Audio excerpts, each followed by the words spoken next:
নমস্কার। পশ্চিমবঙ্গ সমগ্র শিক্ষা মিশন বিদ্যালয় শিক্ষা বিভাগ পশ্চিমবঙ্গ সরকারের উদ্যোগে বাংলার শিক্ষা ক্লাসরুমে আমার দ্বাদশ শ্রেণীর ছেলে মেয়েদের স্বাগত জানাই। আমি বেথুন কলেজিয়েট স্কুলের বাংলা ভাষা ও সাহিত্যের সহশিক্ষিকা সংহিতা চক্রবর্তী। আজ আমরা পড়ব তোমাদের চতুর্থ সেমিস্টারে পাঠ্য একটি নাটক নানা রঙের দিন।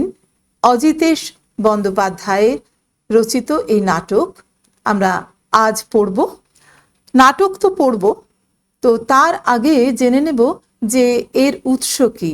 অজিতেশ বন্দ্যোপাধ্যায় নাটকটি ভাষান্তরিত করেছিলেন, বঙ্গীকরণ করেছিলেন। আমরা সেই উৎস একটু জেনে নিই, চলো। এই দেখো, মূল নাটক রুশ নাটককার আন্তন চেখভের সোয়ান সং। এই নাটক অবলম্বনে অজিতেশ বন্দ্যোপাধ্যায়ের রূপান্তরিত আমাদের পাঠ্য নাটক নানা রঙের দিন। আমরা তো নাটক পড়ব, তার আগে নাটককার সম্পর্কে সামান্য কিছু কথা জেনে নিই, চলো। দেখো, নাটককারের পরিচিতির আগে একদম ডান দিকে একটি আলোকচিত্র রয়েছে অজিতেশ বন্দ্যোপাধ্যায়ের।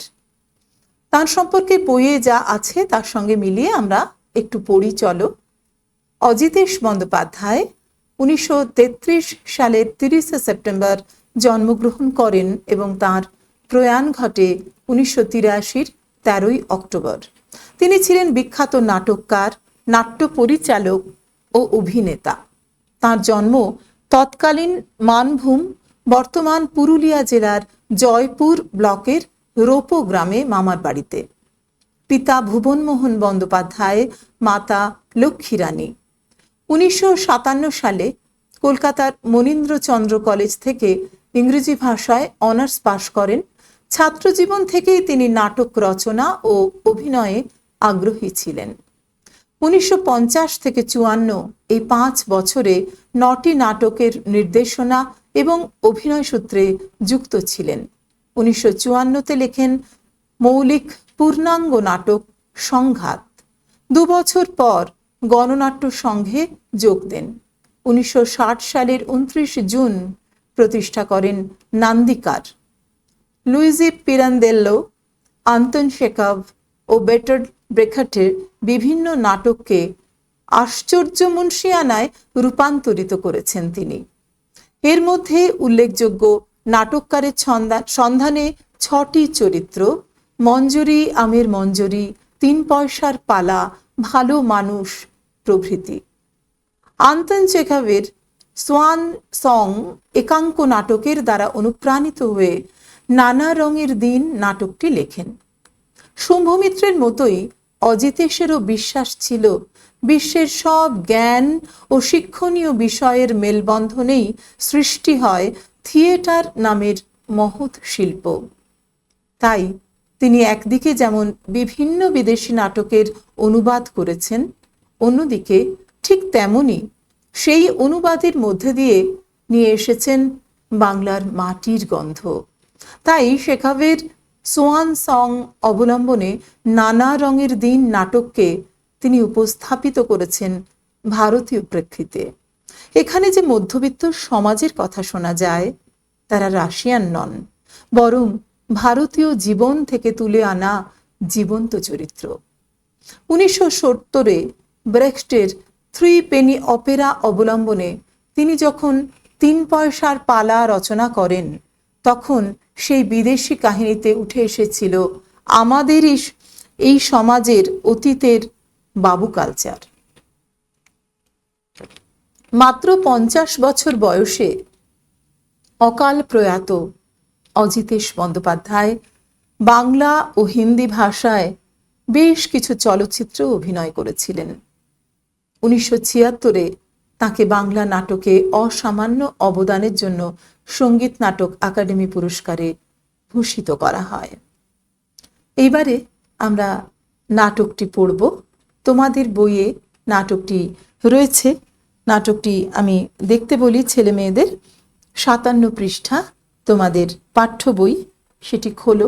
সেখানে নানা রঙের দিন অজিতেশ বন্দ্যোপাধ্যায় রচিত, 1971 এই নাটক রচিত, এবং রচিত বলবো না, রচিত তো সোয়ান সং থেকে বঙ্গীকরণ করেছেন তিনি। তো সেই নাটকে তিনি নাটকের শুরুতেই বলে দিচ্ছেন মাত্র 2টি চরিত্র, এবং বলে দিয়ে এটি একটি একাঙ্ক নাটক।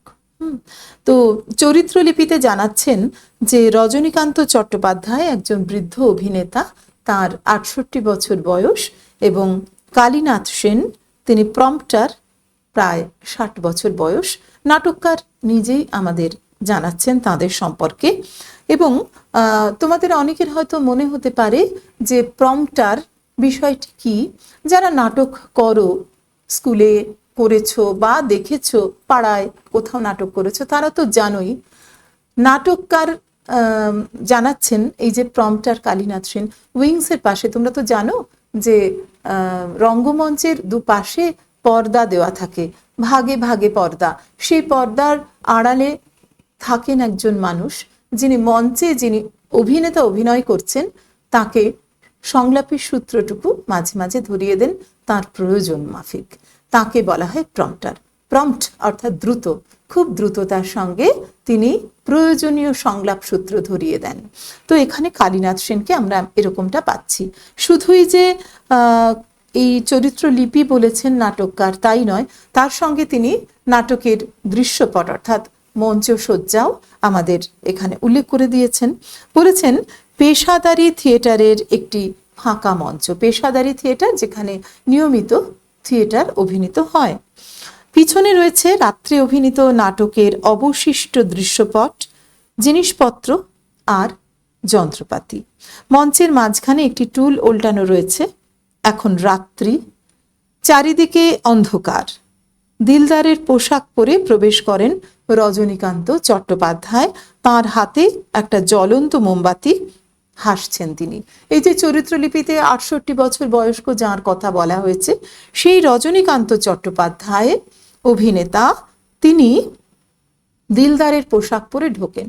তো দিলদার এই চরিত্রটা সম্পর্কে ছোট্ট একটুখানি কথা আমরা জেনে রাখি যে 1909 সালে দ্বিজেন্দ্রলাল রায়ের রচিত শাহজাহান নাটকের একটি অন্যতম গুরুত্বপূর্ণ পার্শ্ব চরিত্র দিলদার, খানিকটা বিদূষক ধরনের চরিত্র। আমাদের প্রাচ্য নাটকে যেমন বিদূষক চরিত্র থাকে, ভাঁড় ধরনের চরিত্র, বা ইংরেজিতে শেক্সপিরিয়ান নাটকে ফুল ধরনের চরিত্র, এরা ওই খানিকটা রিলিফ দিতে আসেন। এটা তো শাহজাহান নাটকটি তো একটি ঐতিহাসিক ট্র্যাজেডি, সেখানে খানিকটা কমেডির রিলিফ দিতে এই চরিত্রটির আগমন। তিনি শাহজাহানের প্রিয় পাত্র। তো সেই চরিত্রে অভিনয় করছিলেন অভিনেতা রজনীকান্ত চট্টোপাধ্যায়। আমরা বুঝতে পারছি সেই পোশাকে তিনি এসেছেন মঞ্চে। তো নাটক তো আমরা পড়ব, তার আগে একটু আগেই যে নাটককারের সম্পর্কে আমরা জানলাম, অজিতেশ বন্দ্যোপাধ্যায়, তার স্বকণ্ঠে আমরা নাটকের সূচনাটুকু চলো শুনে নি। ইউটিউব থেকে তোমাদের জন্য সংগ্রহ করে এনেছি এই সামান্য সূত্রটুকু। তোমরা যদি সম্পূর্ণ অংশ শুনতে চাও, এই পাঠ্য নাটকটি পড়ার সঙ্গে সঙ্গে তোমরা সেটি শুনতে পারো। ইউটিউবে রয়েছে এই লিঙ্ক, একটু আমরা শুনে নি। দেখো, নানা রঙের দিন, রূপান্তর, নির্দেশনা, মুখ্য চরিত্রাভিনয়ে অজিতেশ বন্দ্যোপাধ্যায় এবং সহ অভিনয়ে রাধারমণ পোদ্দার। এখানে আমরা অজিতেশ বন্দ্যোপাধ্যায়ের কণ্ঠস্বরে এই নাটকটির সূচনা শুনতে পাবো। শুনি।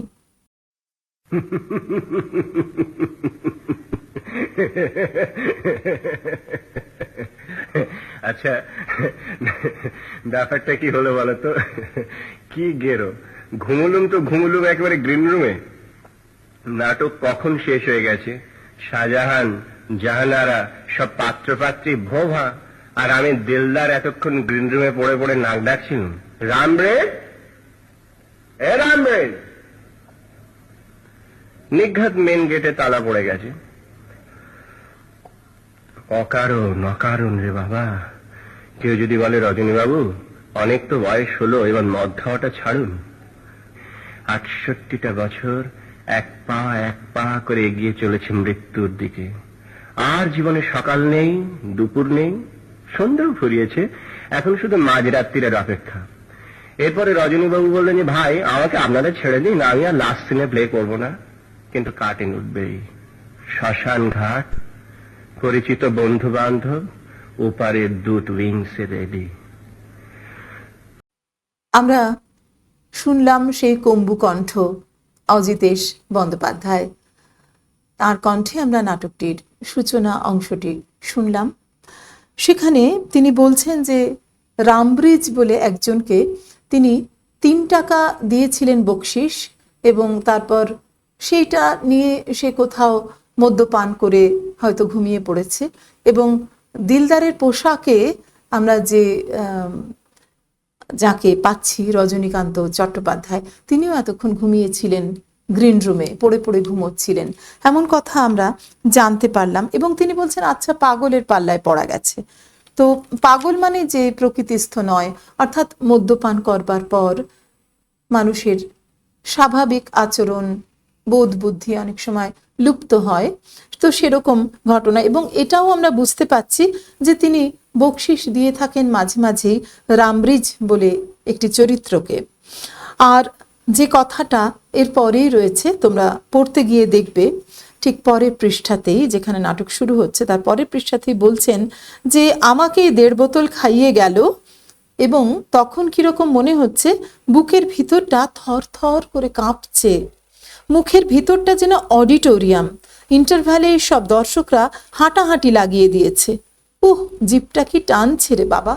এই যে বলছেন মুখের ভিতরটা যেন অডিটোরিয়াম, অডিটোরিয়াম অর্থাৎ প্রেক্ষাগৃহ, যেখানে দর্শকরা বসেন, সেই জায়গাটা আমরা বুঝতেই পাচ্ছি যে থিয়েটার অন্তপ্রাণ, থিয়েটারে নিবেদিত প্রাণ এই রজনীকান্ত চট্টোপাধ্যায় নিজের এই অপ্রকৃতিস্থ অবস্থা, আত্মনিয়ন্ত্রণ হারিয়েছেন, কি বলছেন কি করছেন জানেন না, সেই অবস্থাটাকেও তিনি নাট্যমঞ্চ, প্রেক্ষাগৃহ, দর্শকাসন এই সব কিছুর সঙ্গে মিলিয়ে প্রকাশ করছেন। অর্থাৎ রঙ্গমঞ্চের বাইরে, থিয়েটারের বাইরে তার কোনো জীবন নেই। তার মনে হচ্ছে মুখের ভেতরটা অডিটোরিয়াম, আর ইন্টারভ্যাল মানে সাময়িক বিরতি। তোমরা জানো থিয়েটার যারা দেখো করো, বা যদি সিনেমাও দেখো, তখন দেখবে যে একটি বড় অভিনয়কে পুরো অংশটিকে দুভাগে ভাগ করে নিয়ে মাঝখানে সাময়িক চা জলপানের বিরতি দেওয়া হয়। তো সেই সময়টাকে বলা হয় ইন্টারভ্যাল। সেই সময় দর্শকরা হাঁটাহাঁটি করছে, অর্থাৎ কেউই ঠিক জায়গায় নিজের জায়গায় বসে নেই। এই রকম অবস্থা তার মুখের ভেতরের, অর্থাৎ জিভ যা বলতে চাইছে না তা বলছে, আর যা বলতে চাইছে তা বলতে পারছে না। এইরকম আত্মনিয়ন্ত্রণহীন অবস্থা, নিজের আত্মনিয়ন্ত্রণহীনতাকে বোঝাতে রজনী থিয়েটারকেই আশ্রয় করেছেন। থিয়েটার ব্যতীত তার জীবনের কোনো অস্তিত্বই যেন নেই। এবং আরও একটা জিনিস আমরা দেখছি, তোমরা শুনলেই মাত্র স্বয়ং নাটককারের কণ্ঠেই, যে বলছেন কেউ যেন বলছে রজনীবাবু ভাই শরীরটার দিকে একটু নজর দিন, আর কি এ বয়সে এত সয়, কত বুড়ো হয়েছেন ভাবুন দেখিনি। এই যে কথাটা তিনি বলছেন এ তো স্বগতোক্তি, তাই না? কেউ তো তাকে বলছেন না। এজন্য সংলাপের ভিতরে সংলাপ, তার মাধ্যমে আত্মমন্থন করছেন তিনি। তিনি সবটাই জানেন এ তার অনুচিত, তার বয়সোচিত নয় এ আচরণ, বয়সের পক্ষে ঠিক নয়, শোভন নয়, উচিত নয়, কিন্তু এমনটাই হচ্ছে। তাই সংলাপের ভিতরে সংলাপ আমরা দেখতে পাচ্ছি। এবং আরো যা শুনলাম যে জীবনটা 68টা বছর এক পা করে এগিয়ে চলেছে মৃত্যুর দিকে, একটা মৃত্যু ভাবনা। আর বলছেন যে এখন শুধু মাঝরাত্রির অপেক্ষা, সকাল নেই সন্ধ্যে নেই, অর্থাৎ জীবন নাট্যের দিন ক্রমশ মাঝরাত্রের দিকে ঢলে পড়ছে। আর বলছেন যে এখানেই শেষ, এরপর রজনীবাবু এসে বলবেন আমি লাস্ট সিনে প্লে করব না ভাই, আমাকে ছেড়ে দিন। লাস্ট সিন, শেষ দৃশ্য, নাটকের শেষ দৃশ্য, জীবন নাটকের শেষ দৃশ্যের কথা বলেছেন, কিন্তু কেউ তাকে ছাড়বে না। আমাদের কারুরই কিন্তু মুক্তি নেই। যে জন্মেছে তার তো মৃত্যু একদিন হবেই। আর সেই মৃত্যু চিন্তা ঘিরে ধরেছে বৃদ্ধ রজনীকান্ত চট্টোপাধ্যায়কে। তিনি বলছেন লাস্ট সিনে প্লে করব না এই বললেও লাস্ট সিনে কার্টেন উঠবেই, নাটকের অভিনয় তাকে শেষ দৃশ্যে করতেই হবে। আর শ্মশান ঘাট, পরিচিত বন্ধু বান্ধব ইত্যাদি বলছেন, অর্থাৎ এখানে নাটক এবং জীবন অর্থাৎ জীবনের রঙ্গমঞ্চ একাকার হয়ে গেছে। সেখানে তিনি বলছেন যে ৪৫ বছরের থিয়েটার জীবনে এই প্রথম মাঝ রাতে একা, একেবারে একা স্টেজে দাঁড়িয়ে আছি। কেন জানেন? এসবই হচ্ছে মাতালের কারবার। অর্থাৎ রামব্রিজ যে শুধু মদ্যপান করে মাতাল হয়েছেন তা নয়, তিনি নিজেও ৪৫ বছরের অভিনয় জীবনে এই প্রথম তিনি মাঝরাতে একা দাঁড়িয়ে আছেন। এটাও তার জীবনে প্রথম। এবং তারপর তিনি কি করলেন? ফুটলাইটের কাছে যান। এবার তোমাদের মনে হতে পারে যে এই ফুটলাইট বিষয়টি কি? যারা নাটক দেখতে গেছো তারা তো জানোই, বা যারা বিভিন্ন নাচের অনুষ্ঠানে গেছো তারাও জানো। ফুটলাইট মঞ্চের একেবারে নিচের দিকে, অর্থাৎ অভিনেতা অভিনেত্রীর পায়ের কাছ থেকে আলোকিত করে এক ধরনের নরম আলো। তার পিছনটা থাকে দর্শকের দিকে। তিনি আলো সরাসরি দর্শকের চোখে পড়ে না, সরাসরি আলোটা পড়ে মঞ্চে ওপর যে অভিনেতা অভিনয় করছেন তার সমস্ত শরীরে। মাথার ওপর থেকে যে লাইটগুলো থাকে তাতে চেহারাটা আবছায়া ভারী দেখায়, একটু অন্যরকম দেখায়। আর ফুটলাইটের কাছ থেকে পায়ের দিক থেকে যে আলোগুলি থাকে তাতে একটা সম্পূর্ণ তার নড়াচড়া, তার অবয়ব স্পষ্ট হয়। হ্যাঁ, এই দেখো তোমাদের জন্য আমি নিয়ে এসেছি ফুটলাইটের একটা ছবি, খানিকটা ধারণা পাওয়া যাবে। এই যে ফুটলাইট, দেখো একটা নাট্যমঞ্চ মতন এখানে রয়েছে, আর তার নিচের দিকে যে তিনটি আলো রয়েছে এইগুলিকে বলে ফুটলাইট। একটা গোল করা আছে তার মধ্যে। এই ফুটলাইট নিচের দিক থেকে সম্পূর্ণভাবে যারা মঞ্চে অভিনয় করছেন তাদের উপরে একটা নরম আলো বিছিয়ে দেয়, যাতে পুরো পরিবেশটাকে আমরা একেবারে দেখতে পারি, যেমন স্বভাবজ পরিবেশ হয় তেমনটাই দেখতে পারি। তো সেই রকম ফুটলাইটের দিকে এগিয়ে এসেছেন রজনীকান্ত এবং বলছেন যে সামনে তো কিছু দেখতে পাচ্ছি না। দেখতে পাওয়ার কথা নয়, তোমরা জানো নাটক যখন চলে, অভিনয় যখন চলে, তখন দর্শক আসনে একেবারে অন্ধকার থাকে, সেখানে কিন্তু কোনো আলো থাকে না। দুটো তার কারণ হতে পারে। এক হতে পারে যে যারা নাটক দেখছেন দর্শক, তারা সম্পূর্ণভাবে একাগ্র চিত্তে যাতে নাটকটি দেখতে পারেন, তা সেই কারণে তাদের দিক থেকে তারা ওঠা হাঁটা চলা এসব কিছু করবেন না, সম্পূর্ণ মনোযোগ তাদের ওই মঞ্চে যা অভিনয় হচ্ছে সেদিকে থাকবে। আর দ্বিতীয়ত, যিনি নাটক করছেন বা অভিনয় করছেন তিনিও সম্পূর্ণভাবে তাকেই দেখানো হবে, মঞ্চটাই শুধু দেখানো হবে, এবং তিনি সামনে কিছু দেখতে পেলে তো তার একাগ্রচিত্তের স্খলন ঘটবে, তাই না? তিনি পুরোটাই তো মজে আছেন তার অভিনয় দৃশ্যের মধ্যে, চরিত্রের মধ্যে, চরিত্রায়নের মধ্যে। তাই সম্পূর্ণভাবে ওই প্রেক্ষাগৃহে নাটকের মঞ্চ ছাড়া যেন আর কোনো কিছুর অস্তিত্ব নেই। এইরকম ভাবে একটা দ্বীপের মতো জেগে থাকে শুধুমাত্র নাট্যমঞ্চ। তাই দর্শক আসনে সাধারণভাবে অন্ধকার থাকে। আর আমরা দেখছি যে এই যে ফুটলাইট গুলি, সেগুলি যখন নাটক চলে তখন থাকে। আমরা নাটকের শুরুতেই দেখলাম দৃশ্যপট রচনার সময় আমাদের নাটককার জানিয়েছেন যে সম্পূর্ণ অন্ধকার, রাত্রিবেলায় হাতে একটা জ্বলন্ত মোমবাতি নিয়ে তিনি এসেছেন। তাই নিজের চারপাশটা আলোকিত রজনীকান্তর, কিন্তু মঞ্চ এবং মঞ্চের পাশে স্বাভাবিক নাটক তো শেষ হয়ে গেছে অনেকক্ষণ আগে, এখন আর আলো জ্বলবে কেন? তাই কোনো কাউকেই তিনি দেখতে পাচ্ছেন না। ফুটলাইটের কাছে এগিয়ে এলে একেবারে সামনের সারির দর্শকদের হয়তো দেখা যায় কিছুটা আবছা, কিন্তু এখন সবটাই অন্ধকার। এবং খেয়াল করো তার শব্দ ব্যবহার, তিনি বলছেন শ্মশানের মতো লাগছে। আবারও সেই মৃত্যু চিন্তা, কোথাও যেন জীবন নেই, কোথাও যেন প্রাণ নেই। এবং বলছেন যে কি তিনি দেখছেন যে ওই যে ফার্স্ট বক্স দেখতে পাচ্ছি, ফার্স্ট বক্স, হ্যাঁ, এবং দেখতে পাচ্ছেন সেকেন্ড, থার্ড, ফোর্থ বক্স, এই সমস্ত তিনি দেখতে পাচ্ছেন। নাটকের টিকিটের দাম অনুযায়ী বসার ব্যবস্থা, দর্শক আসন যেরকম থাকে সেই অনুযায়ী বলছেন। সমস্তটা তিনি একটু একটু দেখতে পাচ্ছেন, কিন্তু কাউকে দেখতে পাচ্ছেন না, কেউ নেই। আর বলছেন যে সব মিলিয়ে যেন একটা শ্মশান, যেন ওর দেওয়ালে কালো কালো অঙ্গারে লেখা আছে জীবনের শেষ কথাগুলো। কত নড়াচড়া, কত উদ্বেগ, কত প্রেম, কত মায়া, সব মিলিয়ে যেন মৃত্যুর নিঝুম ঘুমের আয়োজন করে রেখেছে কারা। উফ কি শীত! সব আছে, শুধু মানুষ নেই। সব ভুতুড়ে বাড়ির মতো খাঁকা করছে, মরে গেছে নাকি। শিরদাঁড়ার ভিতর দিয়ে কিরকম শিরশির করছে, এই সমস্ত বলছেন। অর্থাৎ তার বড় নিঃসঙ্গ লাগছে। আর নিঃসঙ্গতা, মানুষের এই একাকিত্ব, নিঃসঙ্গতা শীত বোধ বাড়িয়ে তোলে। শীত বোধ যেন প্রাণহীনতার প্রতীক। মানুষ বা যে কোনো জীব যখন সজীব থাকে, তার দেহে প্রাণ থাকে, উত্তপ্ত থাকে তা। কিন্তু দেহের থেকে প্রাণ বায়ু চলে গেলে তা নির্জীব জ্বরে পরিণত হয়, তখন শীতল হয়ে যায়, মৃত্যুর শীতলতা।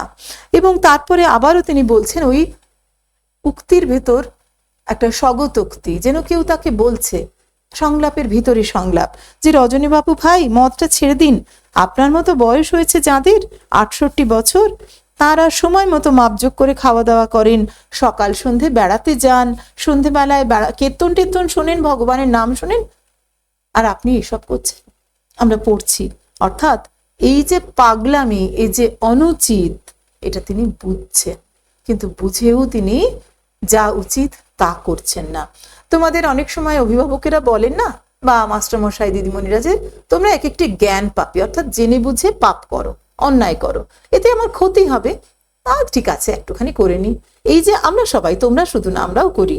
এইরকম রজনীকান্তও করছেন। তিনি জেনে বুঝে করছেন। তিনি জানেন যে নিয়ন্ত্রণ নিজেকে করা দরকার, এই বয়সে এসব মানায় না, কিন্তু তিনি তবু নিজের ইচ্ছে, চেষ্টা, এসব সম্পর্কে তার কোনো আগ্রহ নেই। জীবনের সম্পর্কে তিনি আগ্রহ ফুরিয়ে ফেলেছেন। আর তিনি তারপরে উইংসের দিকে এগিয়ে যেতে গিয়ে চমকে উঠেছেন। কাউকে একজন এগিয়ে আসছেন দেখে, যে পরনে ময়লা পাজামা, গায়ে কালো চাদর, এলোমেলো চুল, বুড়ো কালীনাথ সেন এগিয়ে আসছেন।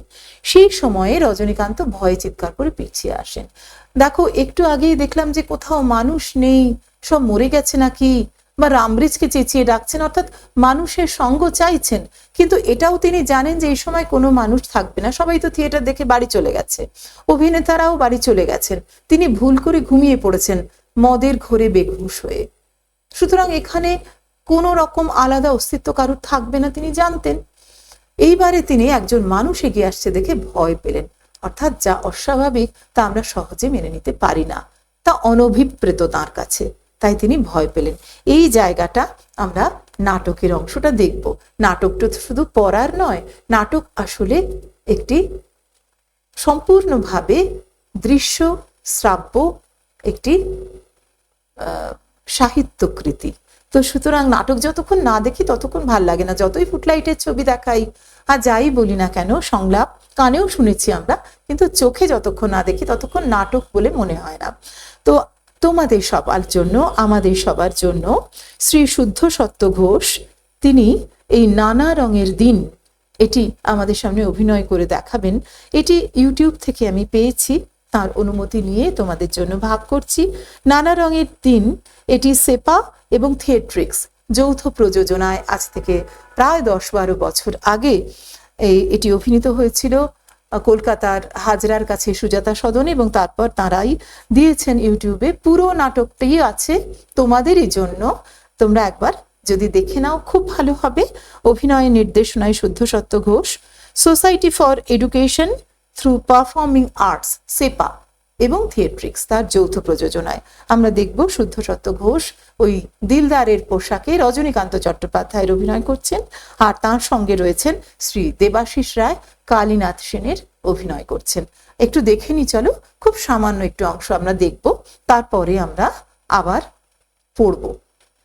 চলো দেখি।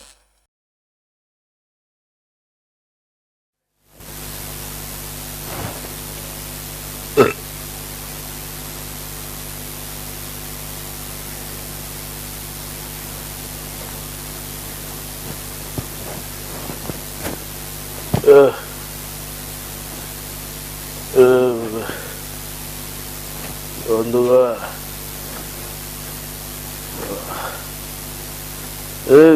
কিশোর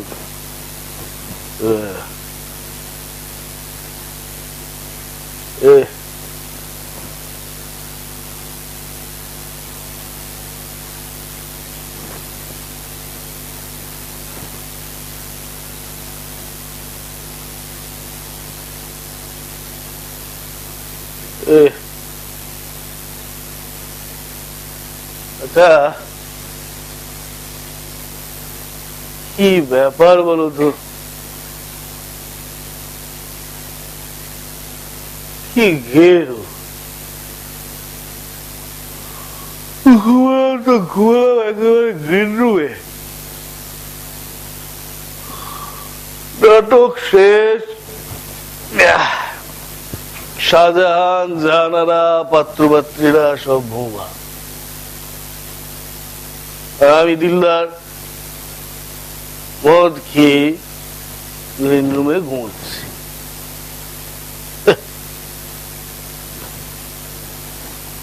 রাত কত হলো কি জানি, ওই না এত মদ খেলে কি আর কোন কাণ্ড জ্ঞান থাকে? এ বাবা কোথায় কাণ্ড জ্ঞান থাকে? 12টা বেজে গিয়েছে, 12টা বেজে 5। अब तेरा क्या होगा बुड्ढा? ओम बुढ़े कुछ नहीं कुछ नहीं कुछ नहीं। रामरेज, रामरेज, धूर उदय मद के घूंट से रामरेज,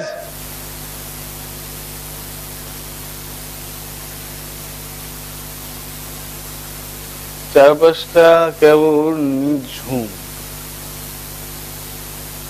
শুধু শুধু আমার কথাগুলো ঘুরে ফিরে আমার কানে এসে বাজছে, কেমন একটা ভয় ভয় করছে। কাল রাতেও ঠিক একই ব্যাপার হয়েছে, মদ খেয়ে গ্রিন রুমে ঘুমিয়ে পড়েছি, রামব্রিজ আমাকে ডেকে ট্যাক্সি ধরিয়ে, সেই জন্য আজকে সন্ধ্যেবেলাতে এসে আমি তাকে নগদ 3টে টাকা বকশিস দিয়েছি। হ্যাঁ দিয়েছি তো, তার ফল সেই টাকাতে সে এখন মদ গিলে কোথাও ঘুমোচ্ছে, মেইন গেটটা নিশ্চয়ই বন্ধ আছে। আচ্ছা, পাগলের পাল্লায় পড়া গেল।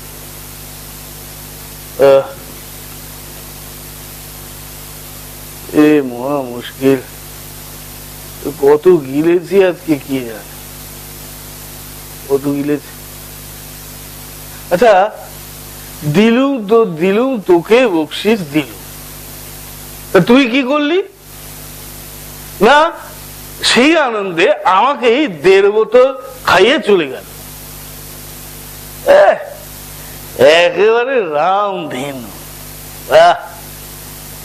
মুখটা মুখের ভেতরটা যেন অডিটোরিয়াম, দর্শক সব ইন্টারভালে হাঁটাহাঁটি করছে, জিভটা টানছে, এইসব অকারণ অকারণ। এখন যদি কেউ যদি বলে রজনী বাবু বয়স তো অনেকটা হলো, এবার এইসব মদ খাওয়াটা ছাড়ুন, কোন উত্তর আছে? নেই নেই। রোজ রোজ দিন যায়, সন্ধে হয়, মদ খাই রোজ।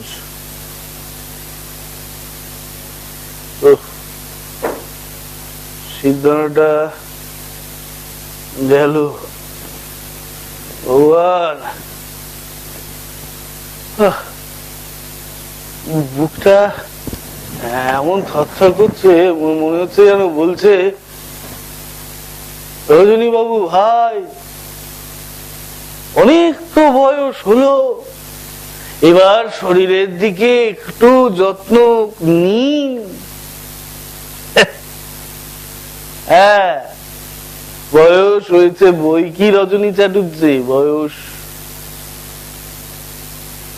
68টা বছর বয়স। 68টা বছর। হ্যাঁ, এই নেহাত ছেলে ছোকরাদের মতো ঢং ঢং করতে পারেন, তারপরে ওই কি বলে চেহারাটা একটু একটু রয়ে গেছে, তাই চালিয়ে দিচ্ছে।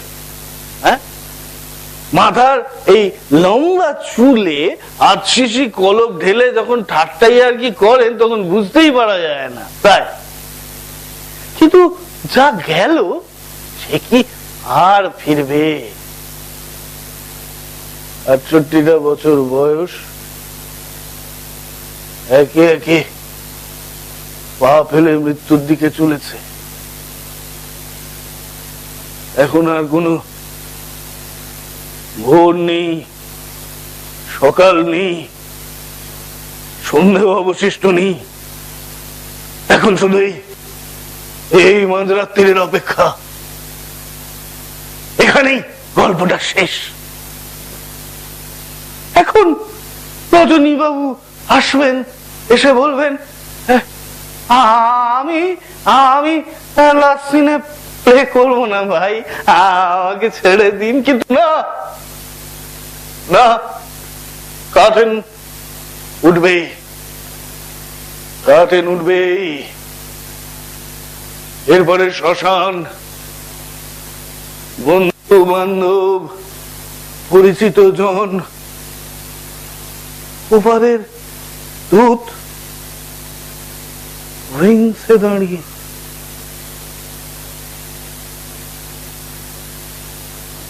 জানেন রজনী বাবু, থিয়েটারের জীবনের এই 45টা বছর বয়সে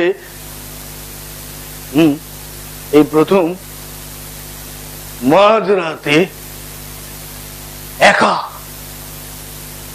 আমরা খুব সামান্য একটুখানি অংশ দেখলাম সম্পূর্ণ নাটকের, যেখানে প্রম্পটার কালীনাথ সেন তিনি প্রবেশ করছেন, তাকে দেখে চমকে উঠেছেন এবং তারপর তার প্রতিক্রিয়া ব্যক্ত করছেন রজনীকান্ত। এবং দেখো সেখানে তিনি বলছেন যে আমি 7টা ক্ল্যাপ পেয়েছি, অর্থাৎ হাততালি পেয়েছি। কিরকম অবাক লাগে না? 68 বছরের একজন পরিণমন হয়ে গেছে, যার সম্পূর্ণ ম্যাচিওর, এরকম একজন মানুষ, পরিণত বয়স্ক মানুষ, 45 বছরের অভিনেতা জীবন দাপিয়ে অভিনয় করেছেন তিনি। তিনি বলছেন 7টা ক্ল্যাপ পেয়েছি, 7বার হাততালি পেয়েছি। ঠিক আমরা ছোটবেলায় যেমন করে থাকি না, যে বাড়িতে এসে মাকে বলি বা বন্ধুদের বলি যে আমি না আজকে খাতায় ভেরি গুড পেয়েছি বা গুড পেয়েছি। ছোটরা করতে পারে, এখন কি তোমরা করো? কেউ করো না। ওটা একটা হাস্যকর ব্যাপার। কি রে নিজেকে বলছে। এই যে সেলফ পিটি, আত্মকরুণা কখন আসে? যখন মানুষের নিজের প্রতি আস্থা কমে যায়। রজনীকান্ত তেমন একজন মানুষ এখন। তিনি বলছেন যে দর্শক আসন থেকে কেউ তাকে বলেছে যে মরা হাতি সোয়া লাখ, রজনী চ্যাটুর্জি ইজ রজনী চ্যাটুর্জি। এই যে মরা হাতি সোয়া লাখ, তিনি বলছেন একটা বাংলা প্রবাদ আছে, মরা হাতি লাখ টাকা। তো সেইটা বলছেন, অর্থাৎ নিজেই নিজেকে বলছেন কিন্তু মরা হাতি, জীবন্ত নয়। কেননা যিনি আগে কেন্দ্রীয় চরিত্রে অভিনয় করতেন, প্রধান চরিত্রে অভিনয় করতেন, নাটক যত এগোবে আমরা দেখব যে তিনি আলমগীরের পার্ট করেছিলেন। তো সেই কেন্দ্রীয় চরিত্রাভিনেতা যখন পার্শ্ব চরিত্রে অভিনয় করতে বাধ্য হন বা পার্শ্ব চরিত্রে অভিনয় করেন, তখন তার তো কোথাও একটা ক্ষুব্ধতা আসে। সেই ক্ষোভ, সেই সেলফ পিটি, আত্মকরুণা তাকে বিব্রত করছে। হয়তো তাই তিনি এই কথা বলছেন। এবং বলছেন যে দেখলে কালীনাথ, পাবলিক আমাকে এখনো কিরকম ভালোবাসে, কিন্তু এই সঙ্গে এ কথাও বলছেন যে যতক্ষণ স্টেজে দাঁড়িয়ে থাকে ততক্ষণ কদর, তারপর যে যার সে তার ঘরে চলে যায়, তখন কে কার। কেই বা এই বুড়ো মাতালটার খোঁজ করে, বলে উঠুন রজনীবাবু, চলুন বাড়ি যাবে, কেউ বলে না। এই জন্যই তার এত কষ্ট, এত যন্ত্রণা। এবং কালীনাথ দেখো সঙ্গে সঙ্গে বলছেন, বাড়ি চলুন, আপনাকে আমি বাড়ি পৌঁছে দেব। সহৃদয় সুহৃদ এতদিন ধরে প্রম্পটার দেখে এসেছেন এই মহান অভিনেতাকে, তাকে তিনি শ্রদ্ধা করেন, তাকে তিনি ভালোবাসেন, তাই বলছেন দর্শকরা না বললে কি আছে, চলুন আমি আপনাকে বাড়ি পৌঁছে দেব। আর রজনীবাবু বলছেন, কেন বাড়ি, কেন, কোথায়, খেয়াল করো শব্দ ব্যবহারগুলো, কেন। সারাদিন পরিশ্রমের পর একজন মানুষ তার বাড়ি ফিরবেন, কিন্তু বাড়ি ফেরার ইচ্ছে তার নেই, তিনি বলছেন কেন। এরকম প্রশ্ন কি কেউ করেন? অর্থাৎ বাড়ি ফেরার কোনো তাগিদ তো নেই, আর তার সঙ্গে বলছেন কোথায়, তার আশ্রয় কোথায়, কোথাও নেই। বাড়ি মানে তো শুধু চারটে দেওয়াল আর মাথায় একটা ছাদ, এমন একটি ঘর নয়। ইট কাঠের চার দেওয়ালকে আমরা বাড়ি বলি না। বাড়ি যা আমাদের আশ্রয় হয়ে দেখা দেয়, হোম, সুইট হোম, যেখানে কেউ আমাদের জন্য অপেক্ষা করে, ভালোবেসে অপেক্ষা করে, ধৈর্য নিয়ে অপেক্ষা করে, আমাদের সেই হলো আসল আশ্রয়। তাই বলছেন কেন, কোথায়। কালীনাথ ব্যাপারটা অনুধাবন করতে পারছে না, তিনি বলছেন আপনার মনে পড়ছে না আপনার বাড়ি কোথায়। রজনী বলছেন, হ্যাঁ তা পড়ছে বই কি, কিন্তু কি হবে বাড়ি কি, এইটাই কারণ। ওই যে কেন আর কোথায় বলেছেন, তার কারণ হচ্ছে কি হবে বাড়ি ফিরে, একটুও ভালো লাগে না বাড়িতে। জানো কালীনাথ, পৃথিবীতে আমি একা, আমার আপনজন কেউ নেই, বউ নেই, ছেলে মেয়ে নেই, সঙ্গী সাথী নেই, কেউ কোথাও নেই, আমি একেবারে একা, একেবারে নিঃসঙ্গ। কেমন জানো, ধুধু করা দুপুরে জ্বলন্ত মাঠে বাতাস যেমন একা, তেমনি সঙ্গীহীন, তেমনি আদর করে একটা কথা বলে এমন কোনো লোক আছে আমার? ভেতরের যন্ত্রণা, ক্ষোভ, নিঃসঙ্গতা, এই ধুধু করা মাঠের মতো নিঃসঙ্গ তিনি।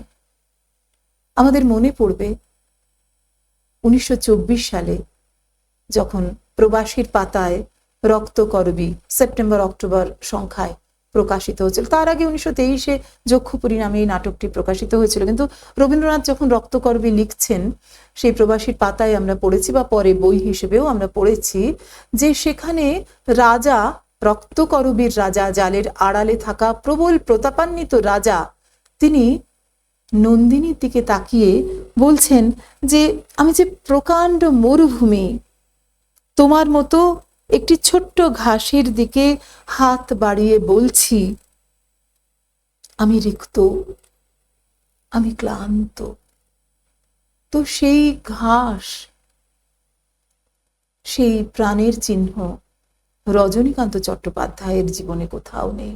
কার দিকে তিনি হাত বাড়াবেন, তার কেউ নেই, তাই তিনি বাড়িতে ফিরতে চান না। কেউ কি এই বুড়ো মাতালটার হাত ধরে নিয়ে গিয়ে বিছানায় শুইয়ে দেয়? দেয় না। কে চায় আমাকে, এ কথা, এটা কিন্তু স্বগতোক্তি। যে কালীনাথের কথার উত্তরেই তিনি বলছেন, আমরা দেখছি সংলাপের উত্তরে প্রতি সংলাপ, কিন্তু এ তার নিজের ক্ষোভ, নিজে বলছেন, নিজেকেই যেন শোনাচ্ছেন, কে চায় আমাকে। কালীনাথ তখন বলছেন, পাবলিক তো আপনাকে ভালোবাসে চাটুজ্জে মশাই, যেন সান্ত্বনা দিচ্ছেন। পাবলিক ভালোবাসে, একটু আগেই তো আমরা দেখেছি যে রজনীকান্ত বলছেন যে পাবলিক 7বার ক্ল্যাপ দিয়েছে বা ইত্যাদি ইত্যাদি। তো সুতরাং পাবলিক ভালোবাসে, তার কথাতেই তাকে বলছেন। এই জায়গাটাও আবার আমরা ওই শুদ্ধ সত্য ঘোষ এবং দেবাশিস রায়ের অভিনয়ের যে অংশ, সেখান থেকে একটুখানি দেখে নিই, চলো। কি বললে? পাবলিক তো আপনাকে পছন্দ করে চাটুজ্জে মশাই।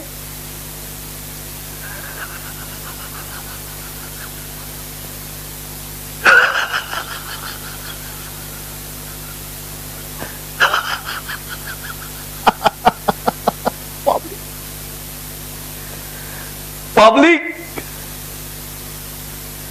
তোমার কি মনে হয় কালীনাথ পাবলিক আমাকে এত ভালোবাসে যে তারা এই মাঝরাত্রে নাটক শেষে বাড়ি গিয়ে ঘুমের মধ্যে স্বপ্নে আমাকে দেখছে? তুমি পাগল কালীনাথ।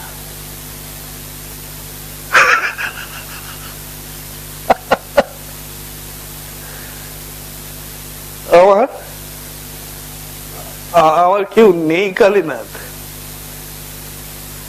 এসব কথা ভাবলে বুকের ভেতরটা হিম হয়ে আসে। তখন কেউ কেউ কি এই বুড়ো মাতালটা দুটো হাত ধরে একবারও বিছানায় গিয়ে শুয়ে দেয়? কেউ দেয় না, কেউ না। আমি একা একা কালীনাথ, একা। কিন্তু তাই বলে আপনার মতো মানুষের এত দুঃখ, এত ব্যবসায় কেন কালীনাথ? আমি কি কোনো মানুষ নই? রক্ত মাংসের হাত পাওলা আর 5 জনের মতন মানুষ। আমার শরীরে কি জল বইছে, রক্ত বইছে না? দেখো, আমরা যে অংশটুকু দেখলাম সেখানে রজনীকান্ত বলছেন যে ওই যে কালীনাথ বলছেন তা নিয়ে আপনার মতো মানুষের এত দুঃখ, সে তো ভাবতেই পারছে না এত বড় একজন অভিনেতা তার এই তুচ্ছ কারণে দুঃখ। বলছেন কেন? আমিও তো মানুষ কালীনাথ, হাত পাওয়ালা একটা জ্যান্ত মানুষ, আমারও তো আর 5 জনের মতো হাত পা আছে। এইসব বলতে বলতে তিনি বলছেন আমার শিরায় শিরায় কি জল বইছে, রক্ত বইছে না? সদ্বংশের পবিত্র রক্ত, তীব্র ব্যঙ্গ করছেন। সমাজের যে সাধারণ সংস্কার যে সদ্বংশজাত মানুষের সঙ্গে ভালোই হয়, তো সেটাই বলছেন যে আমার শরীরে তো সেই সদ্বংশের রক্ত বইছে। এবং সেখানে তিনি ওই অসহায় একেবারে হেল্পলেস এইরকম মানুষের মতো তিনি বলছেন তার বংশমর্যাদার কথা বলছেন। বিশ্বাস করো কালীনাথ, আমি একটা উঁচু বংশে, রাঢ়ের সবচেয়ে প্রাচীন ভদ্র ব্রাহ্মণ বংশে জন্মেছিলাম। এই কথাগুলো সম্পূর্ণ অসহায় মানুষের কথা, আর যার কিছু করার নেই। তিনি তো নিজের গুণেই নিজে বিখ্যাত হয়েছিলেন, তার তো বংশমর্যাদাকে আঁকড়ে ধরার কথা ছিল না।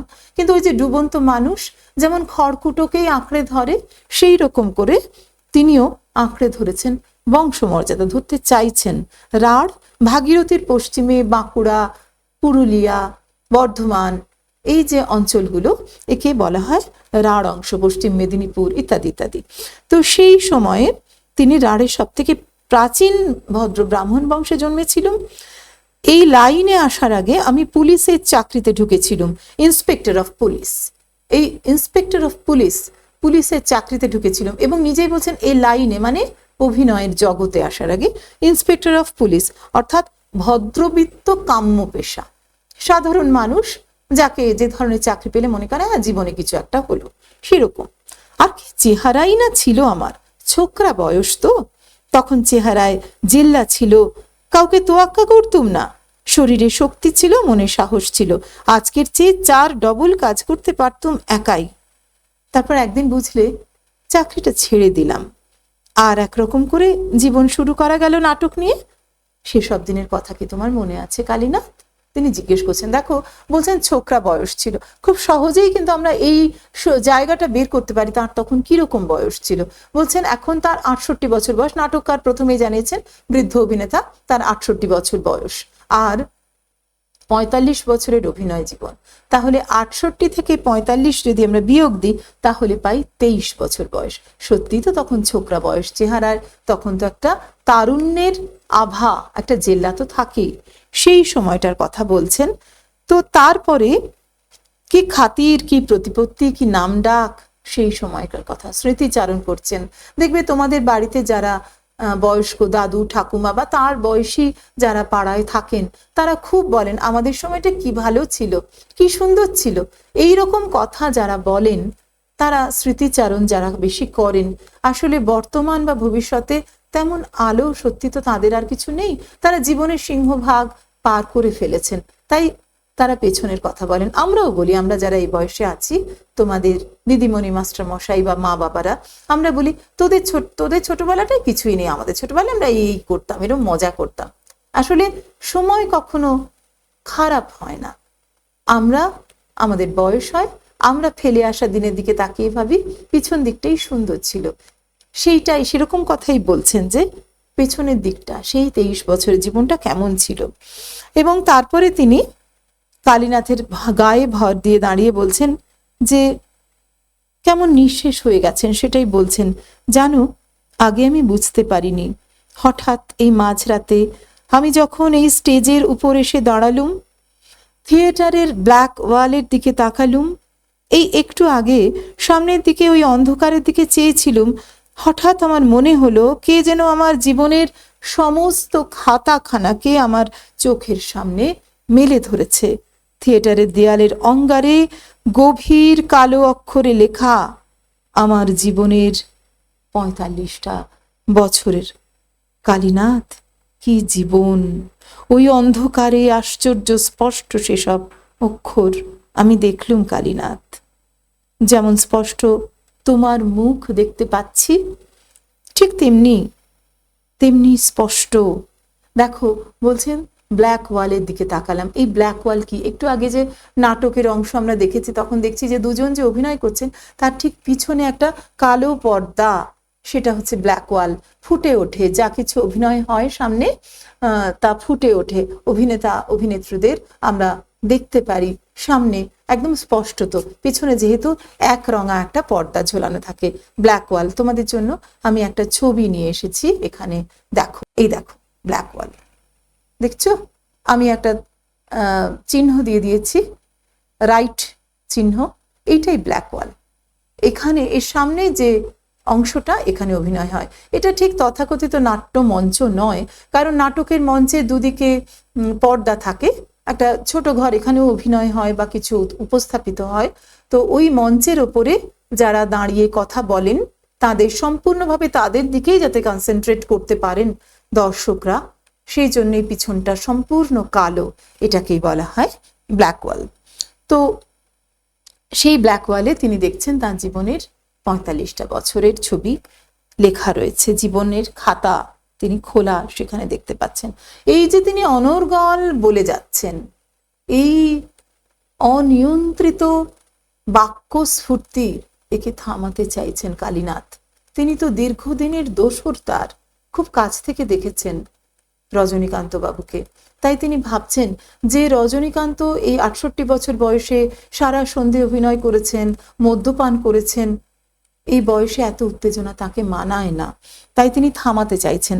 আর তার আগেই কোন কথায় থামাতে চাইছেন, কি বলছেন দেখো রজনীকান্ত। ওই যে কালো কালো অক্ষরে যা লেখা, সেখানে তিনি দেখছেন আমি একে একে সব পার হয়ে যেতে দেখলুম আমার যৌবন, আদর্শ, শক্তি, সম্ভ্রম, প্রেম, নারী। এইখানে এসে তিনি থেমে গেলেন। সিনেমায় বা থিয়েটারে, বিশেষত থিয়েটারে, নাটকে আমরা জানি একটা আরোহণ, তারপর চূড়ান্ত বিন্দু বা ক্লাইম্যাক্স, তারপর অবরোহণ থাকে। এইটা যেন রজনীকান্তের জীবনের নাটকের সেই ক্লাইম্যাক্স পয়েন্ট, সেই চরম বিন্দু, চূড়ান্ত বিন্দু।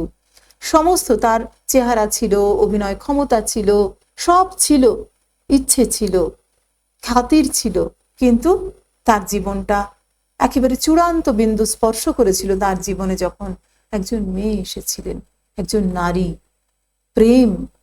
সেই জায়গাটা তিনি ভুলতে পারেন না। সেই জায়গা থেকেই যেন তার জীবন একেবারে আরো আরো উঁচুতে উঠতে পারত, কিন্তু যা জীবনটা সম্পূর্ণভাবে ঘুরে গেছে সেই নারীর অবহেলায়।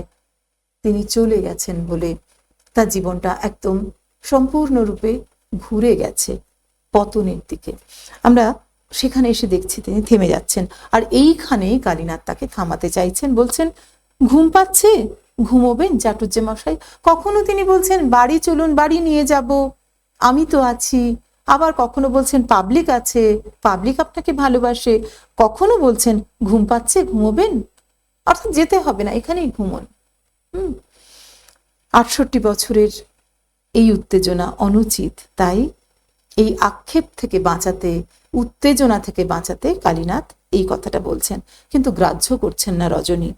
তিনি বলছেন তখন আমার বয়স বেশি নয়, কারণ ওই জায়গাটা তার জীবনের টার্নিং পয়েন্ট, ক্লাইম্যাক্স বিন্দু। সেখানে তিনি বলছেন তখন আমার বয়স বেশি নয়। কখন? ওই মেয়েটির সঙ্গে যখন দেখা হয়েছিল, প্রায় 23-24 বছর বয়সে। সবে এই লাইনে এসেছি, সারা দেহ মনে ফুটছে টকবক করে উৎসাহ। একদিন একটা মেয়ে থিয়েটার দেখে প্রেমে পড়লো আমার। তাহলে থিয়েটার তার প্রেম, আর থিয়েটার তার জীবনের প্রেমে সূচনা করলো। বিশ্বাস করো, সে বেশ বড় লোকের মেয়ে, বেশ সুন্দর দেখতে ছিল মেয়েটা। ওর বাপের টাকা পয়সা ছিল অঢেল, মেয়েটা লম্বা ফর্সা ইত্যাদি তার চেহারার গুণগান বলছেন। আর বলছেন মনটা ছিল দারুণ ভালো, কোনো ঘোর প্যাঁচ নেই, সব ভালো তার, কিন্তু ওরই মধ্যে কোথাও যেন আগুন লুকিয়ে রেখেছিল। গ্রীষ্মের বিকেলে পশ্চিম আকাশে সূর্যাস্তের মেঘ যে আগুন লুকিয়ে রাখে, তেমন আগুন। গ্রীষ্মের বিকেলে সূর্যাস্তের মেঘে কোন আগুন লুকোনো থাকে? সূর্যাস্তের আভায় কাল বৈশাখী ঝড় তছনছ করে দেয় সব। ঠিক সেই রকম ওই সুন্দর দেখতে মেয়েটি, তার মনটাও সুন্দর, সবই ঠিক, কিন্তু মনের ভেতরে ছিল আগুন। সেই লুকোনো আগুনে কালীনাথের কাছে স্বীকার করছেন রজনী যে তার জীবনটা তছনছ হয়ে গেছে। আর কেমন বলছেন, গভীর টানা টানা কালো চোখ, যে অন্ধকার রাতে একা একা ভাবলে মনে হতো যেন কোনো অচেনা দিনের আলো। যে মানুষ অভিনয় করে বাঁচতে চেয়েছেন, ভদ্রবৃত্ত, তথাকথিত ভদ্রবৃত্ত পেশা থেকে বেরিয়ে নিজের মতো বাঁচতে চেয়েছেন, অচেনাকে চিনে চিনে উঠবে জীবন ভরে, রবীন্দ্রনাথের এই বাণীকে যারা সার্থক করতে চান, রজনীকান্ত চট্টোপাধ্যায় তেমনই একজন মানুষ। অভিনয়কে আঁকড়ে, নিজের ভালো লাগা ভালোবাসাকে আঁকড়ে তিনি বাঁচতে চেয়েছিলেন নিজের শর্তে, নিজের ছন্দে, তেমনই একজন মানুষ। তাই তিনি বলছেন যেন কোনো অচেনা দিনের আলো। এই মেয়েটির মধ্যে তিনি সেই অচেনাকে চিনবার আনন্দ পেয়েছিলেন। আর বলছেন ওর চুলগুলো, বুঝিয়ে বলি তোমাকে, সমুদ্রের ঢেউ দেখেছ তো? মনে হয় সে ঢেউ এক আশ্চর্য শক্তি। জানো, তোমার যদি বয়স কম হতো আর যদি দৃষ্টি থাকতো তোমার, তার মানে কালীনাথেরও যে বয়স হয়েছে সেটাও তিনি বলছেন, যে তোমারও তো বয়স হয়েছে, তুমিও তো প্রায় আমার কাছাকাছি বয়সী, তুমি দেখতে পাবে না, কিন্তু তিনি দেখতে পাচ্ছেন 68 বছর বয়সে। কেননা তিনি তো অতীতকে দেখছেন, ফিরে দেখছেন, ফ্ল্যাশব্যাকে দেখছেন। বলছেন এই ঢেউ আমাকে ভাসিয়ে নিয়ে যায় তো যাক, আমাকে উল্টে পাল্টে দিয়ে যদি জীবনের খেলা খেলতে চায় তো খেলুক, এই কথা বলছেন।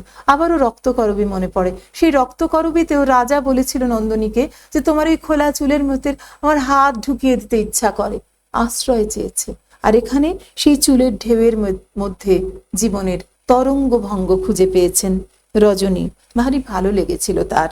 এবং ভোরের আলোর চেয়ে সুন্দর সেই মেয়েটি, তাকে আলমগীরের পাঠ করতে দেখেছিল, আর কিছু করে নয়, সে আলমগীরের পাঠ করতে দেখেছিল। আমার নিজের থেকে ওকে কোনো কথা বলতে হয়নি, রেখে ঢেকে সত্যি মিথ্যে কোনো কথা না, কিছু তিনি জানাননি। ওই অভিনয় করা দেখেই মেয়েটি তার প্রেমে পড়েছিল। ঘনিষ্ঠতা থেকে প্রেম, তখন বয়সও বেশি নয়, সামনে পড়ে রয়েছে ব্রিলিয়েন্ট ফিউচার, এই উজ্জ্বল ভবিষ্যৎ তিনি মনে করেছিলেন তার আছে, কারণ তার অভিনয় ক্ষমতা আছে, দেখতে সুন্দর, সবকিছু নিয়ে তিনি নিজের উজ্জ্বল ভবিষ্যৎ তখন গণনা করেছিলেন। এবং মেয়েটিকে বলেছিলেন, অনেক আশা অনেক প্ল্যান করে মেয়েটিকে বলেছিলেন, অনেক দিন তো আলাপ হলো আমাদের, চলো এবার বিয়ে করি আমরা, এমনি করে আর কতদিন থাকবো আমরা, এবার আমাদের বিয়ের কথাটা তোমার বাবাকে বলি একদিন। রাঢ়ের সম্ভ্রান্ত বংশের যে সংস্কার, সেই সংস্কারী মানুষ রজনীকান্ত, তাই তিনি বলেছেন বাবাকে চলো বলি আমরা বিয়ে করি। অভিভাবকের অনুমতি নিয়ে তারা সংসার করতে চেয়েছিলেন, কিন্তু মেয়েটি বলল হ্যাঁ বিয়ে করব, কিন্তু তার আগে থিয়েটার করা ছেড়ে দাও। থিয়েটার করা ছেড়ে দেব কেন? ও যে বড় লোকের সুন্দরী মেয়ে, ওর সঙ্গে প্রেম করা চলে, কিন্তু বিয়ে নইব নইব চ।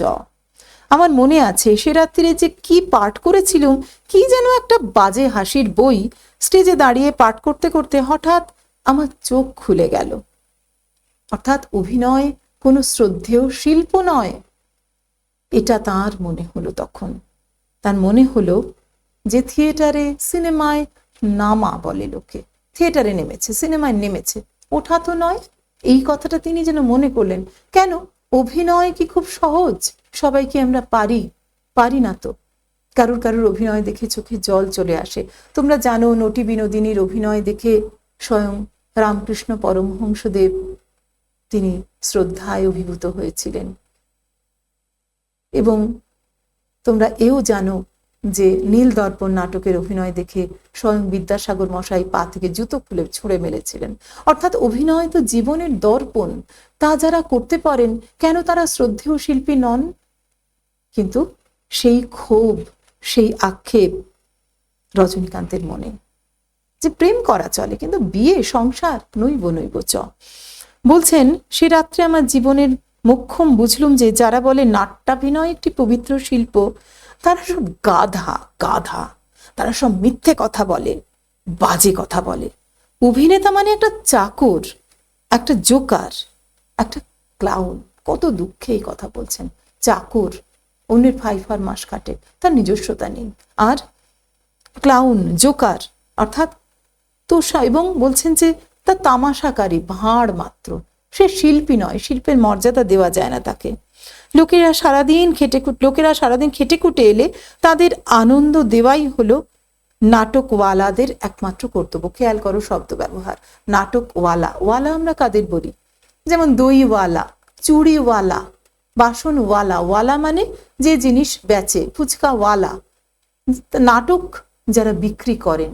অভিনয় যে একটি পবিত্র শিল্প, যিনি নাটককার বা অভিনেতা, তারা যে শিল্পী, তা নস্যাৎ করে দিয়ে অত্যন্ত ক্ষোভের সঙ্গে বলছেন আসলে নাটকওয়ালা, নাটক বেচেন তারা। সারাদিন খেটে খুটে যারা আসে তাদের আমোদ স্ফূর্তি দেওয়ার জন্য যেন এরা এই কাজটি করে থাকেন, বিক্রি করেন। মানে এক কথায় একটা ভাঁড় কি মোসাহেবের যা কাজ তাই। আবারও সেই রকম তাচ্ছিল্য করছেন নিজের অবস্থানকে। তোষামোদে পার্শ্বচর, তাদের বলা হয় মোসাহেব। আর বলছেন সেই দিনই বুঝলুম যে পাবলিকের আসল চরিত্রটা কি। তোমাদের বলবো এই জায়গাটা একটু আন্ডারলাইন করে রাখো। আমরা নাটক দেখছি, নাটক পড়ছি, নাটক শুনছি, কিন্তু সব থেকে বড় কথা আমাদের তো পরীক্ষা দিতে হবে। তাই কোনো জায়গায় আমি বলবো নিম্নরেখা পেন্সিল দিয়ে রাখবে। যেমন এই জায়গাটা, সেই দিনই বুঝলুম পাবলিকের আসল চরিত্রটা কি। কে বুঝলেন, কখন বুঝলেন, কি বুঝলেন, কিভাবে বুঝলেন, এইটা এখান থেকে আমরা দেখব। উত্তর দিয়েছেন কি তার আসল চরিত্র?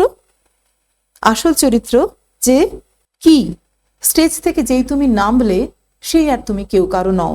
হাততালি দিচ্ছে তারা। তুমি থিয়েটারওয়ালা, তুমি একটা নকল নবিশ, তুমি অস্পৃশ্য ভাঁড়। কত ক্ষোভে তিনি, কত যন্ত্রণায় এ কথা বলছেন।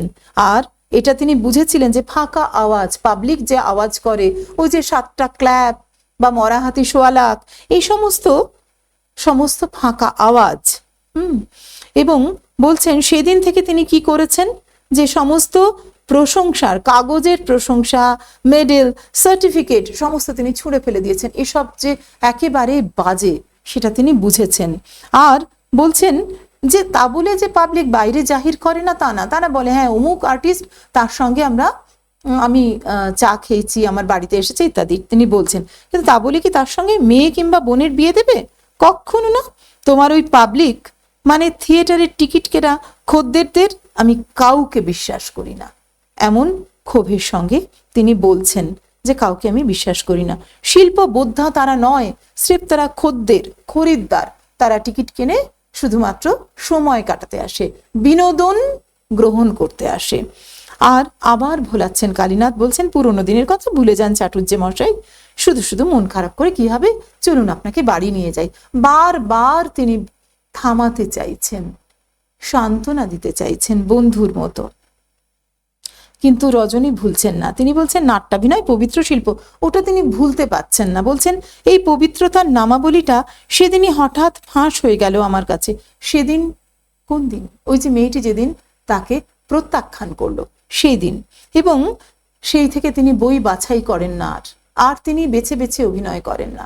এবার তিনি যা পান তাই, ওই যে বাজে হাসির বই ইত্যাদি ইত্যাদি, যা খুশি জ্ঞানী ব্যক্তিদের মুখে তিনি শোনেন যে দারুণ দারুণ সব কাজ করছেন তিনি, কিন্তু বলেন যে ছোঁড়াগুলো এইসব দেখে দেখে গোল্লায় যাচ্ছে, বাইরে তারা এইসব বলেন। রজনীকান্ত বলেছেন যে যখনই স্টেজ থেকে নেমেছি ওই জ্ঞানী ব্যক্তিরাই বলেছেন বাহ কি দারুণ ট্যালেন্ট, অর্থাৎ এই যে দ্বিচারিতা, এই যে হিপোক্রেসি পাবলিকের, সেটা তার কাছে স্পষ্ট পরিষ্কার। কিন্তু তিনি বলছেন ধুত্তর নিকুচি করেছে ট্যালেন্টের।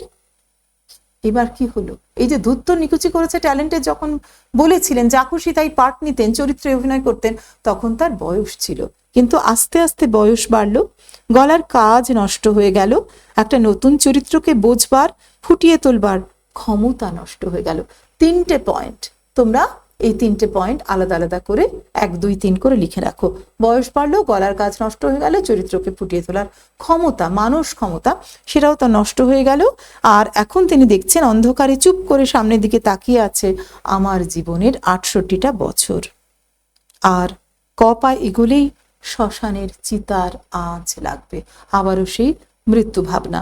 এবং কালীনাথ বলছেন আবার পুরনো কথা ভুলে যান চাটুর্যমশাই, চেঁচিয়ে তখন রামব্রিজকে ডাকছেন।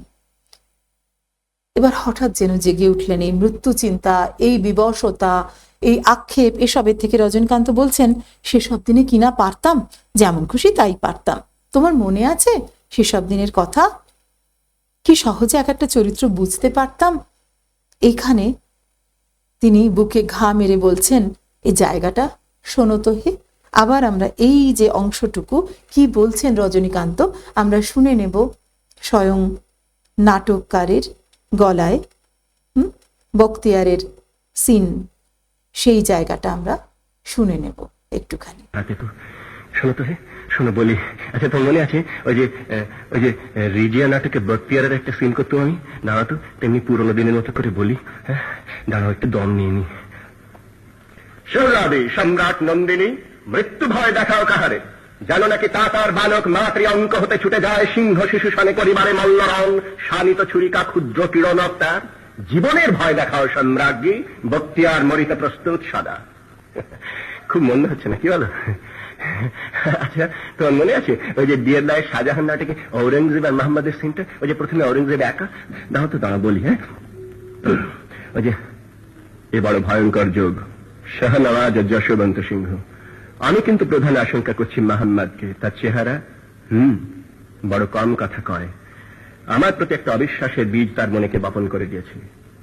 জহনারা কি ও যে মোহাম্মদ, কেমন ক্যাচ নাও তো মোহাম্মদের ক্যাচটা। আমরা শুনলাম নাটককারের স্বকণ্ঠে এই অংশটুকু। তো এইখানে আমরা মানে এই পর্যন্ত শুনেছি যে মোহাম্মদের ক্যাচটা দাও। তোমরা বুঝেছো কি ক্যাচটা দাও কি? যারা ক্রিকেট খেলো বা দেখো তারা জানো যে ওই ব্যাটসম্যান যখন বলটাকে তুলে মারে, বাউন্ডারির দিকে পাঠানোর চেষ্টা করেন, তখন মাঠের যে কোনো অংশ থেকে ফিল্ডার সেই বলটাকে লুফে নেন, সেটাকে ক্যাচ নেওয়া বলে। এই ক্যাচ কিন্তু তা নয়।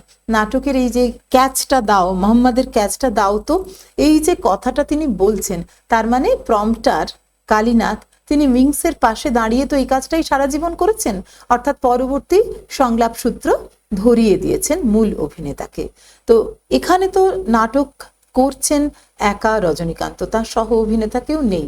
তাই মোহাম্মদের যে চরিত্র, সেই চরিত্রের সংলাপগুলি বলতে বলছেন কালীনাথকে। তাই বলছেন যে মোহাম্মদের ক্যাচটা দাও।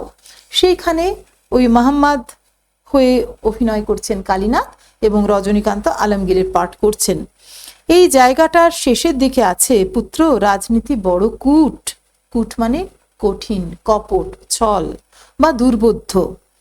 এই বয়সে তা বুঝতে পারবে না, সে চেষ্টা করো না, বলছেন আলমগীর, ঔরঙ্গজেব। তিনি বলছেন তার পুত্র মোহাম্মদকে। এবং তারপরে যে অংশটুকু বলছেন, এখানে উচ্চারণ করছেন রজনী, আগেকার দিনে যে পাঠগুলো করেছি সেগুলো এখন দাঁড়িয়ে বলতে শুনতে শুনতে ভেতরটা যেন কেমন করে না।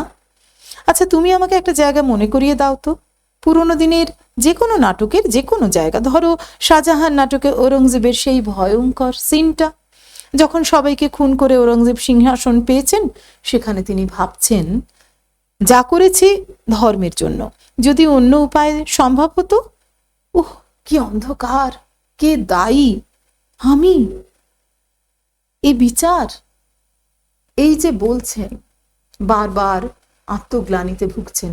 এখানে কি শুধু ঔরঙ্গজেবের কথা, বা একটু আগে যে আমরা দেখলাম যে রাজনীতি বড় কূট, এই জায়গাটা যে বলছেন, এই বয়সে তা বুঝবে না।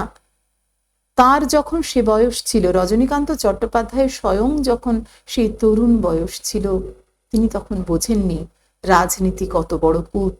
সে রাজনীতি শুধুমাত্র রাজার নীতি নয়, শুধুমাত্র মুঘল সম্রাটের কথাই নয়, চিরকালের জীবনে রাজনীতি বড় কূট। জীবন যেন রাজনীতি করে চলে যায়, বুঝতে দেয় না।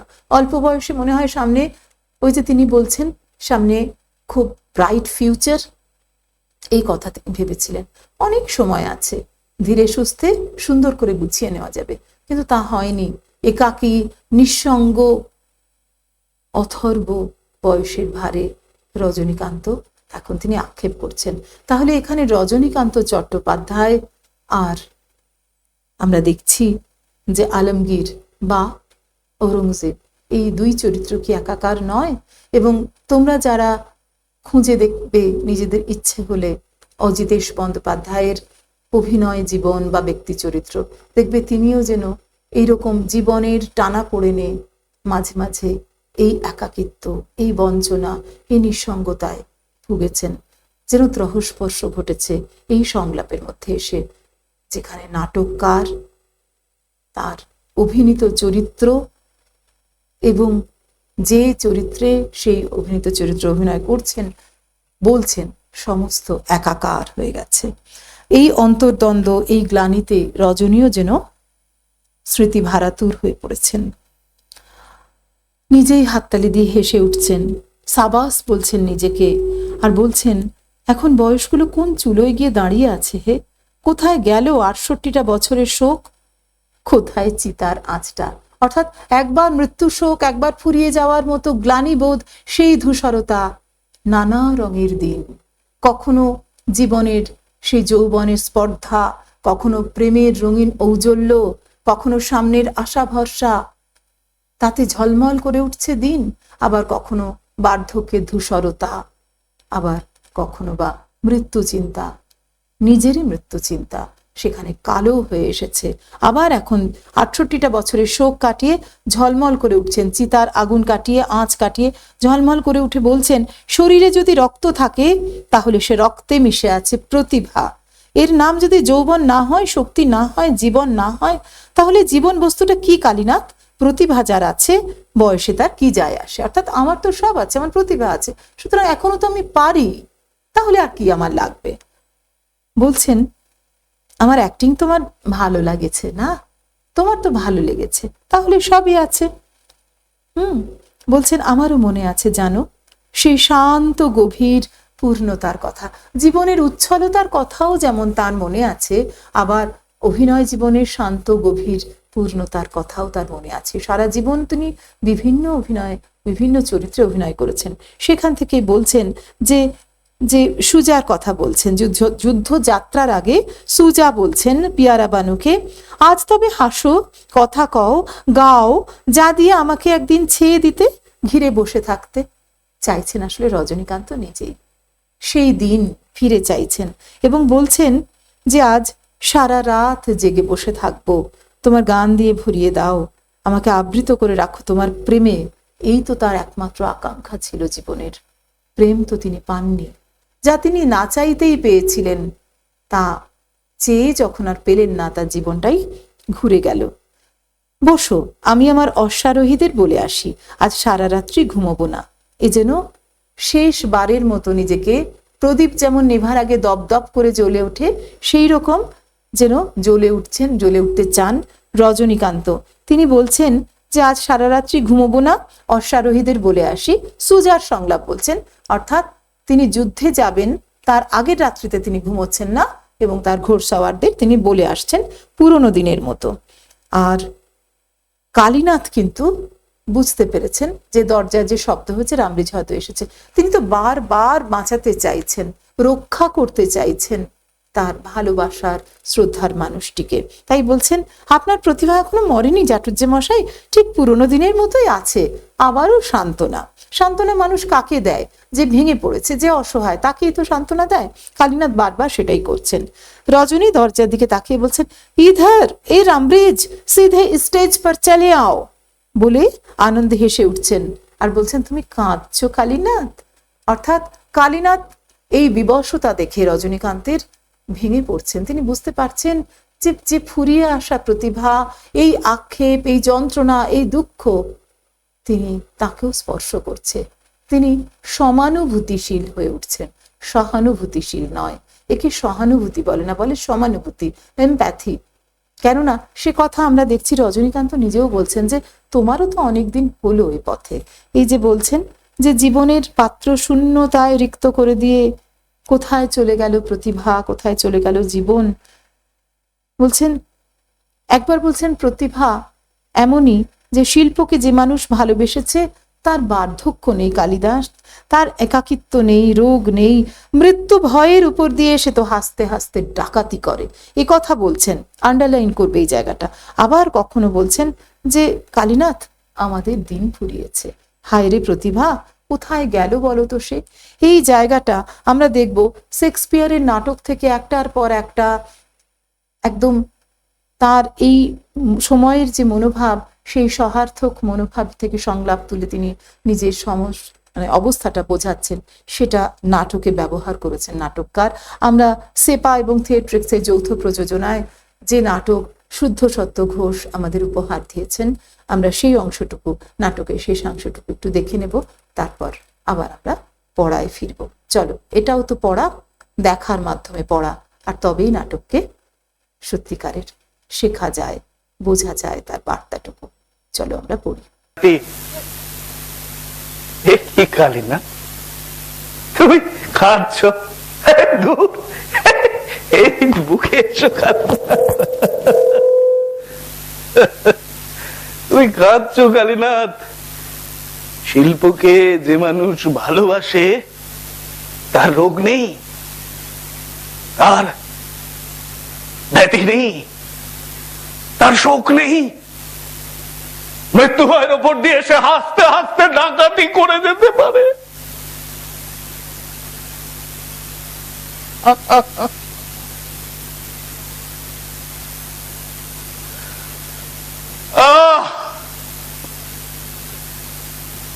হ্যাঁ কালীনাথ,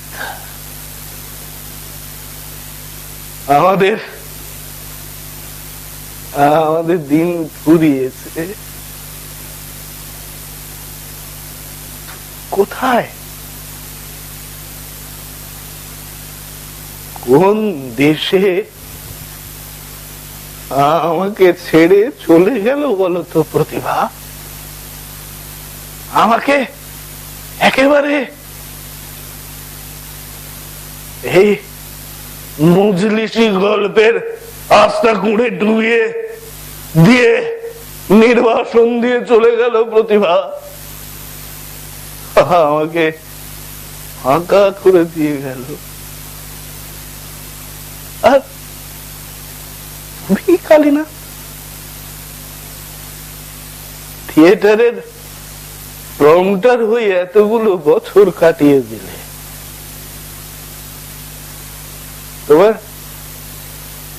তোমার মনে আছে ওথেলোর সেই শেষ সেই সব কথাগুলো? Oh, now forever, farewell the tranquil mind, farewell content, farewell the triumph troops, the big wars that makes ambition virtue, farewell the neighing steed, the shrill trump, the spirit-stirring drum, the ear-piercing fife and royal banner, and all qualities pride, pomp, circumstance of glorious war. আমি বলছি রজনী চ্যাটার্জি মরতে পারে না, রজনী চ্যাটার্জি কখনোই মরতে পারে না। এবার সেই কথাগুলো ওই যে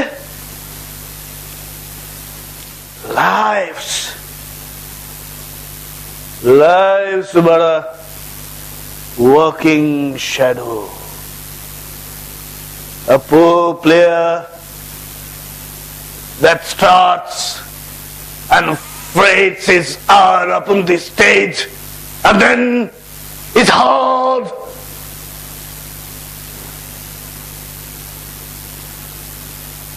Hard.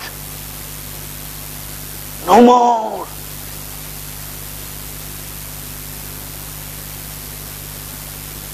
No more. A horse. A horse. My king for a horse. আমরা নাটকের শেষাংশটি শুনলাম। অনেক ধন্যবাদ শ্রী শুদ্ধ সত্য ঘোষ মশাইকে।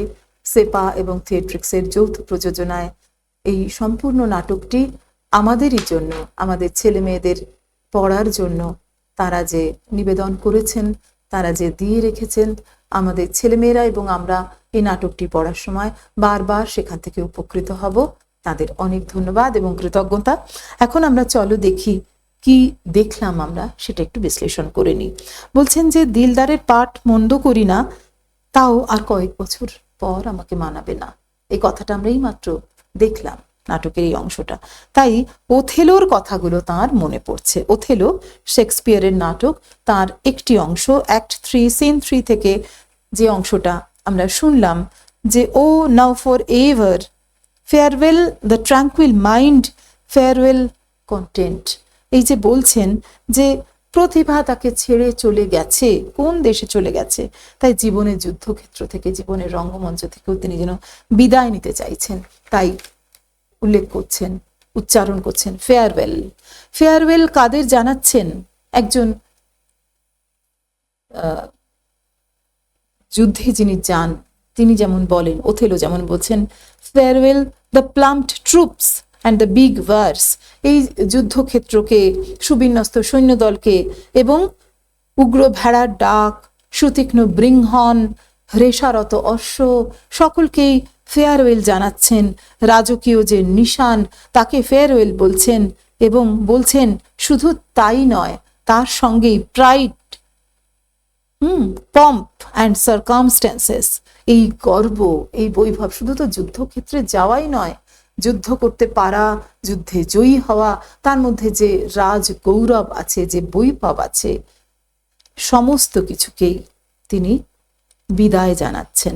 ঠিক যেমন চিরতরে রঙ্গমঞ্চকে বিদায় জানানোর সময় আসন্ন জেনেই এই উচ্চারণ করছেন। অতএব মনে পড়ছে ওথেলোর কথা, এই কথা তিনি বলেছেন।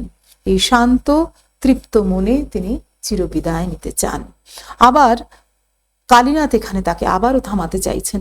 আমি বলছি রজনী চ্যাটার্জি মরবেন। আমরা দেখলাম এই মাত্র দেবাশিস রায়ের অভিনয়ে কালীনাথ সেনের যে চরিত্র, তিনি বলছেন যে রজনী চ্যাটার্জি মরবে না, কাঁদছেন আর বলছেন, থামাতে চাইছেন। রজনী কিন্তু শুনছেন না, তিনি বলেই যাচ্ছেন, তিনি অনর্গল। তিনি বলছেন, কিংবা ধরো ম্যাকবেথের যে অংশটা, যে জীবন কেবল এক চলমান ছায়া, life is but walking shadow, a poor player, সে চলমান ছায়া মাত্র। সে শব্দ তুলে আসে রঙ্গমঞ্চে, আবার ক্ষণকাল পরে সে চিরতরে শান্ত হয়ে যায়, সেখানে কোনো শব্দ শোনা যায় না। And then is heard no more. একটু আগেই আমরা নাটকে দেখলাম এই কথা। আর নেপথ্যে চলে যাচ্ছেন, উইংসের বাইরে যখন চলে যাচ্ছেন, তার কণ্ঠস্বর আমরা শুনতে পেয়েছি, a horse, a horse, my kingdom for a horse. এটা রিচার্ড দ্য থার্ড শেক্সপিয়ারের লেখা। একটি ঘোড়ার অভাবে রিচার্ড তার রাজত্ব হারাতে বসেছিলেন, রজনীবাবুও তার সর্বস্ব হারাতে বসেছেন বর্তমানে যৌবন, প্রতিভা এসবের অভাবে। সেই হৃত যৌবন এবং লুপ্ত প্রতিভার জন্য তার এই আক্ষেপ, এইটা আমরা দেখতে পেলাম। এই তিনটি যে সংলাপ উচ্চারণের মাধ্যমে তিনি আমাদের বুঝিয়ে দিয়ে গেলেন তিনি আসলে কি চাইছেন। নাটককার আমাদের বুঝিয়ে দিলেন যে রজনীকান্তের মনের অবস্থাটা কি। নাটক তো আমরা পড়লাম, নাটক পড়তে এবং শুনতে এবং দেখতে আমার ছেলে মেয়েদের বারে বারে এই অভিনয়ের যে অংশটুকু দেখতে অনুরোধ করব। তোমরা করবে ঠিকই, কিন্তু তার আগে আমাদের জেনে নিতে হবে যে 4th সেমিস্টারে আমাদের 5 নম্বরের যে প্রশ্ন আসে, সেই প্রশ্ন তোমরা কিভাবে লিখবে। আমি ছোট্ট করে করে লিখে এনেছি তোমাদের জন্য, তোমরা কিন্তু নিজের ভাষায় লিখবে। যেমন রজনীকান্ত চট্টোপাধ্যায়, তাঁর চরিত্র, কয়েকটি পয়েন্টস লিখে এনেছি, দেখে নাও। রজনীকান্ত চট্টোপাধ্যায় 1, নিঃসঙ্গ। রজনীকান্ত চট্টোপাধ্যায় নাটকের কেন্দ্রীয় চরিত্র এবং তাঁর জীবনের মূল সুর নিঃসঙ্গতা। তার দীর্ঘ অভিনয় জীবনের শেষে 68 বছর বয়সে এখন তিনি সম্পূর্ণ একা। পরিবার, প্রেম, সহচর সব হারিয়ে তিনি শূন্য মঞ্চে একাকী দাঁড়িয়ে জীবনের অর্থ খুঁজতে চেষ্টা করেন। নেশাগ্রস্ত অবস্থায় নিজের সঙ্গে কথা বলা বা কালীনাথের সঙ্গে কথোপকথন তার গভীর একাকিত্বের প্রকাশ। 2, অতীত গৌরব হারানোর বেদনা। একসময় তিনি ছিলেন রঙ্গমঞ্চের খ্যাতনামা অভিনেতা। দর্শকের করতালি, প্রশংসা, জনপ্রিয়তা তাই ছিল তাঁর জীবনের অবিচ্ছেদ্য অঙ্গ, কিন্তু বয়সের সঙ্গে সঙ্গে সেই গৌরব হারিয়ে যাওয়ায় তিনি যন্ত্রণায় মানসিকভাবে বিধ্বস্ত। 3, নিবেদিত প্রাণ থিয়েটার কর্মী। তার সব থেকে বড় পরিচয়, তিনি থিয়েটারের মানুষ। পুলিশ ইন্সপেক্টরের নিরাপদ চাকরি ছেড়ে অভিনয়ের প্রতি ভালোবাসা থেকে তিনি রঙ্গমঞ্চে এসেছেন। প্রেম, সংসার, সামাজিক নিরাপত্তা সবকিছুর ঊর্ধ্বে তাঁর থিয়েটার। দুঃখে, সুখে, সাফল্যে, ব্যর্থতায় রঙ্গমঞ্চ কখনো তাকে ছেড়ে যায়নি, আর তিনিও রঙ্গমঞ্চকে ছাড়েননি। 4, তাঁর চরিত্রের অপর বৈশিষ্ট্য, তিনি আত্মত্যাগী এবং শিল্পনিষ্ঠ চরিত্র। প্রেমিকাকেও তিনি ত্যাগ করেছেন অভিনয়ের স্বার্থে। আমরা দেখেছি জীবনের সমস্ত ব্যর্থতা, যন্ত্রণাকে তিনি মঞ্চে উজাড় করে দিয়েছেন বিভিন্ন চরিত্রের মাধ্যমে। মূল চরিত্র থেকে পার্শ্ব চরিত্রে নেমে আসার হতাশা থাকলেও অভিনয় ছাড়ার কোনো ইচ্ছে তার নেই। মৃত্যু তিনি চান অভিনয়রত অবস্থাতে। এরপরে আরো কিছু তার সম্পর্কে আমরা জেনে নিই। দ্বন্দ্বময় মানসিকতা। রজনীকান্তের চরিত্র গভীরভাবে দ্বন্দ্বময়। একদিকে তিনি বিশ্বাস করেন অভিনয় তার জীবনের সবকিছু, আর অন্যদিকে উপলব্ধি করেন অভিনেতার সমাজে স্থায়ী কোনো মর্যাদাই নেই। কালীনাথের সামনে পুরনো সংলাপ উচ্চারণ করে নিজের সক্ষমতা প্রমাণ করতে চাইলেও তাই পরক্ষণে হতাশায় ভেঙে পড়েছেন। 6, বাস্তবতার, সমাজ বাস্তবতার তীব্র উপলব্ধি। জীবনের অভিজ্ঞতা তাকে বুঝিয়েছে অভিনেতার কাজ কেবল দর্শকদের আনন্দ দেওয়া। ব্যক্তিগত জীবনে তার কোনো নিশ্চয়তা নেই। দর্শকের ভালোবাসা ক্ষণস্থায়ী, কিন্তু একাকিত্ব স্থায়ী। এই কঠিন সত্য তাকে বারবার আহত করেছে। আর 7, ট্র্যাজিক এবং বাস্তবসম্মত চরিত্র। রজনীকান্ত একাধারে গৌরবময় অতীত ও শূন্য বর্তমানের প্রতীক। থিয়েটার যেমন তার জীবনের আশ্রয়, তেমনি তার সব হারানোর মূল কারণ। এই দ্বন্দ্ব ও ট্র্যাজিক জীবনবোধ তাকে অত্যন্ত বাস্তব ও মানবিক চরিত্রে পরিণত করেছে। সব মিলিয়ে রজনীকান্ত চট্টোপাধ্যায় এক নিঃসঙ্গ, শিল্পনিষ্ঠ, আত্মত্যাগী ও দ্বন্দ্বময় থিয়েটার শিল্পী, যার চরিত্রের মধ্য দিয়ে নাটককার শিল্পীর জীবন সংগ্রাম, সমাজের নির্মম বাস্তবতা এবং মানবিক বেদনার গভীর চিত্র তুলে ধরেছেন। আমাদের পরবর্তী আলোচ্য বিষয় একাঙ্ক নাটক হিসেবে আমাদের পাঠ্যনাটকটির সার্থকতা। কতগুলি পয়েন্ট একটু দেখে নিতে পারি আমরা এক ঝলকে। একাঙ্ক নাটকের সংজ্ঞার সঙ্গে সামঞ্জস্য। একাঙ্ক নাটক সাধারণত একটি অঙ্ক থাকে, একটি দৃশ্যে সীমাবদ্ধ থাকে, স্বল্প পরিসরে একটি কেন্দ্রীয় দ্বন্দ্বকে উপস্থাপন করে। নানা রঙের দিন নাটকটি এই বৈশিষ্ট্যগুলি সম্পূর্ণভাবে অনুসরণ করেছে। নাটকের শুরু থেকে শেষ পর্যন্ত একটি অঙ্ক, একটি দৃশ্যেই সমগ্র ঘটনা সম্পন্ন। 2, স্থান, কাল এবং ঘটনার ঐক্য। নাটকের সমস্ত ঘটনা একটি মাত্র রাতে কয়েক ঘন্টার মধ্যে শূন্য রঙ্গমঞ্চে সংঘটিত। স্থান ও কালের এই সীমাবদ্ধতা নাটকটিকে সংহত ও নিবিড় করেছে, যা একাঙ্ক নাটকের অন্যতম প্রধান শর্ত। 3, সীমিত চরিত্রের ব্যবহারে দক্ষতা। এই নাটকের চরিত্র সংখ্যা অত্যন্ত কম, প্রধানত রজনীকান্ত চট্টোপাধ্যায় ও প্রম্পটার কালীনাথ এই দুই চরিত্রের মাধ্যমেই সমগ্র নাট্য ঘটনা এবং ভাব প্রকাশ সম্পন্ন হয়েছে। অতিরিক্ত চরিত্রের অনুপস্থিতি নাটকটিকে বাহুল্যহীন এবং গভীর করে তুলেছে। 4. একমুখী ঘটনা ও মনস্তাত্ত্বিক দ্বন্দ্ব। নাটকের ঘটনা প্রবাহ একমুখী এবং রজনীকান্তের মানসিক টানাপোড়েনকে কেন্দ্র করে আবর্তিত। তার অতীত গৌরব ও বর্তমান নিঃসঙ্গতার সংঘাতই নাটকের মূল দ্বন্দ্ব। এই অন্তর্দ্বন্দ্ব একাঙ্ক নাটকের জন্য অত্যন্ত উপযোগী। পরবর্তী পয়েন্টগুলো দেখে নেব। সংযত এবং অর্থবহ সংলাপ।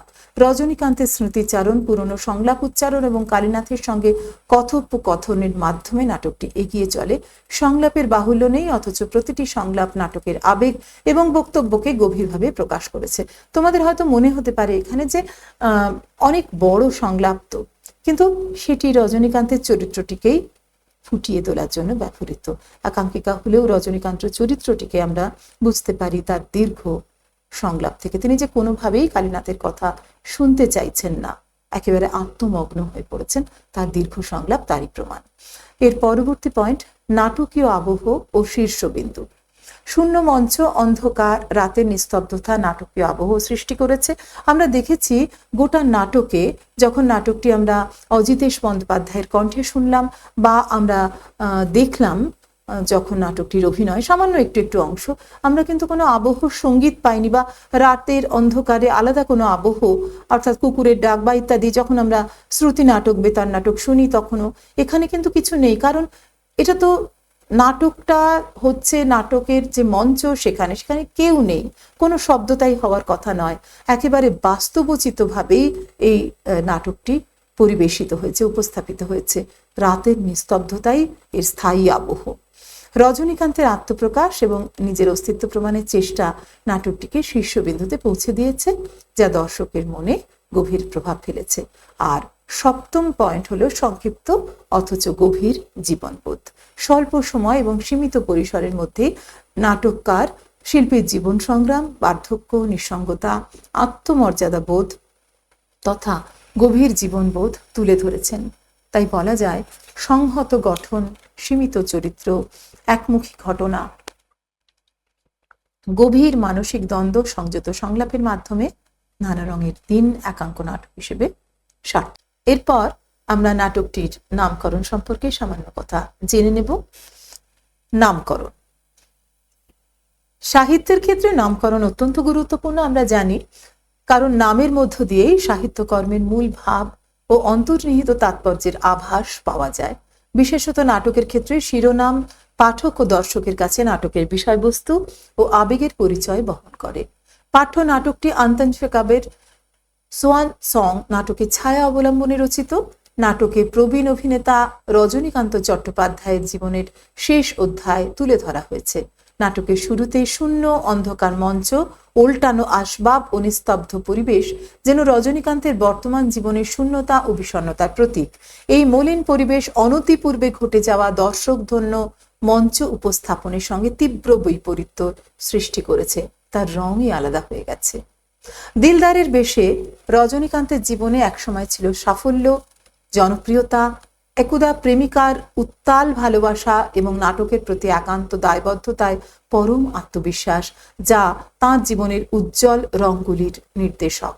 যৌবনের সেই দিনগুলিতে অভিনয়ই ছিল তার অস্তিত্বের কেন্দ্রবিন্দু, কিন্তু বয়সের ভারে ও সময়ের নির্মমতায় সেই রঙিন দিনগুলি ক্রমশ ফিকে হয়ে এসেছে।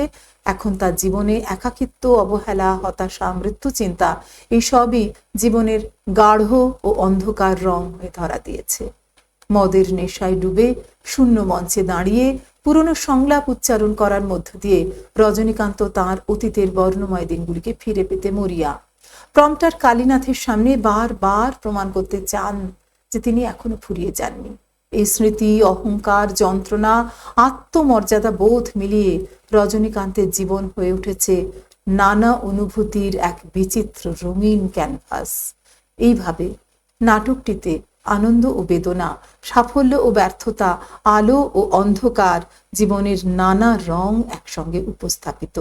আমরা দেখি রজনীকান্তের ব্যক্তি জীবন ও অভিনয় জীবনের উত্থান পতনের বহুমাত্রিক রূপকে ধারণ করে নানা রঙের দিন নাটকের নামকরণটি তাকে সঠিকভাবে সম্পূর্ণভাবে প্রকাশ করেছে। সুতরাং বলাই যায় যে আলোচ্য নাটকের নামকরণটি অত্যন্ত সার্থক, যথাযথ ও অর্থবহ। এরপর আমরা দেখে নেব কয়েকটি প্রশ্ন, সম্ভাব্য কয়েকটি প্রশ্ন।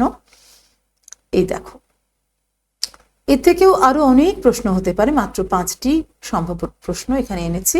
তোমরা যখন স্কুলে পড়বে মাস্টারমশাই দিদিমণিদের কাছ থেকে আরো অনেক প্রশ্ন পাবে এবং নিজের ভাষায় সেগুলি লেখার চেষ্টা করবে। আমি নামকরণ বা ইত্যাদি যেমনটা বললাম এভাবে শুধু ধরিয়ে দিলাম তোমাদের, তোমরা নিজেদের ভাষায় উত্তর লিখবে, কারণ তোমাদের অনধিক 150টি শব্দের মধ্যে উত্তর লিখতে হবে। 5 নম্বরের প্রশ্ন থাকে, কখনো তা ভাগ থাকে 2+3, 3+2, অথবা শুধুই 5 নম্বরের প্রশ্ন থাকে। দেখো, প্রথম প্রশ্ন, ধুধু করা দুপুরে জ্বলন্ত মাঠে বাতাস যেমন একা, যেমন সঙ্গীহীন, তেমনি অভিনেতা রজনীকান্ত চট্টোপাধ্যায়ের একাকিত্ব ও নিঃসঙ্গতার যে করুণ ছবি নানা রঙের দিন নাটকে ফুটে উঠেছে তা নিজের ভাষায় আলোচনা করো। 5 নম্বর আছে। 2, দেয়ালে অঙ্গারের গভীর কালো অক্ষরে লেখা আমার জীবনের 45টা বছর, উদ্ধৃতাংশের তাৎপর্য বিশ্লেষণ করো। 5 নম্বর। এরপরে প্রশ্নটি, যারা বলে নাট্যাভিনয় একটি পবিত্র শিল্প তারা সব গাধা, এই উদ্ধৃতিতে বক্তা কখন এবং কেন এমন সিদ্ধান্তে পৌঁছেছিলেন তা নিজের ভাষায় আলোচনা করো। 2+3, 5। এবং 4 নম্বর, শিল্পকে যে মানুষ ভালোবেসেছে তার বার্ধক্য নেই কালীনাথ, একাকিত্ব নেই, এই উক্তিতে রজনীকান্ত চট্টোপাধ্যায় কি বুঝিয়েছেন আলোচনা করো। এখানে 5 নম্বর আছে। আর আজকের শেষ প্রশ্নটি তোমাদের জন্য এনেছি, আমাদের দিন ফুরিয়েছে কোন প্রসঙ্গে, কার এই উপলব্ধি, এমন উপলব্ধিতে বক্তা চরিত্রের কোন দিকটি প্রকাশিত। 3+2 = 5। সবকটি অনধিক 150 শব্দে লেখা অভ্যেস করবে।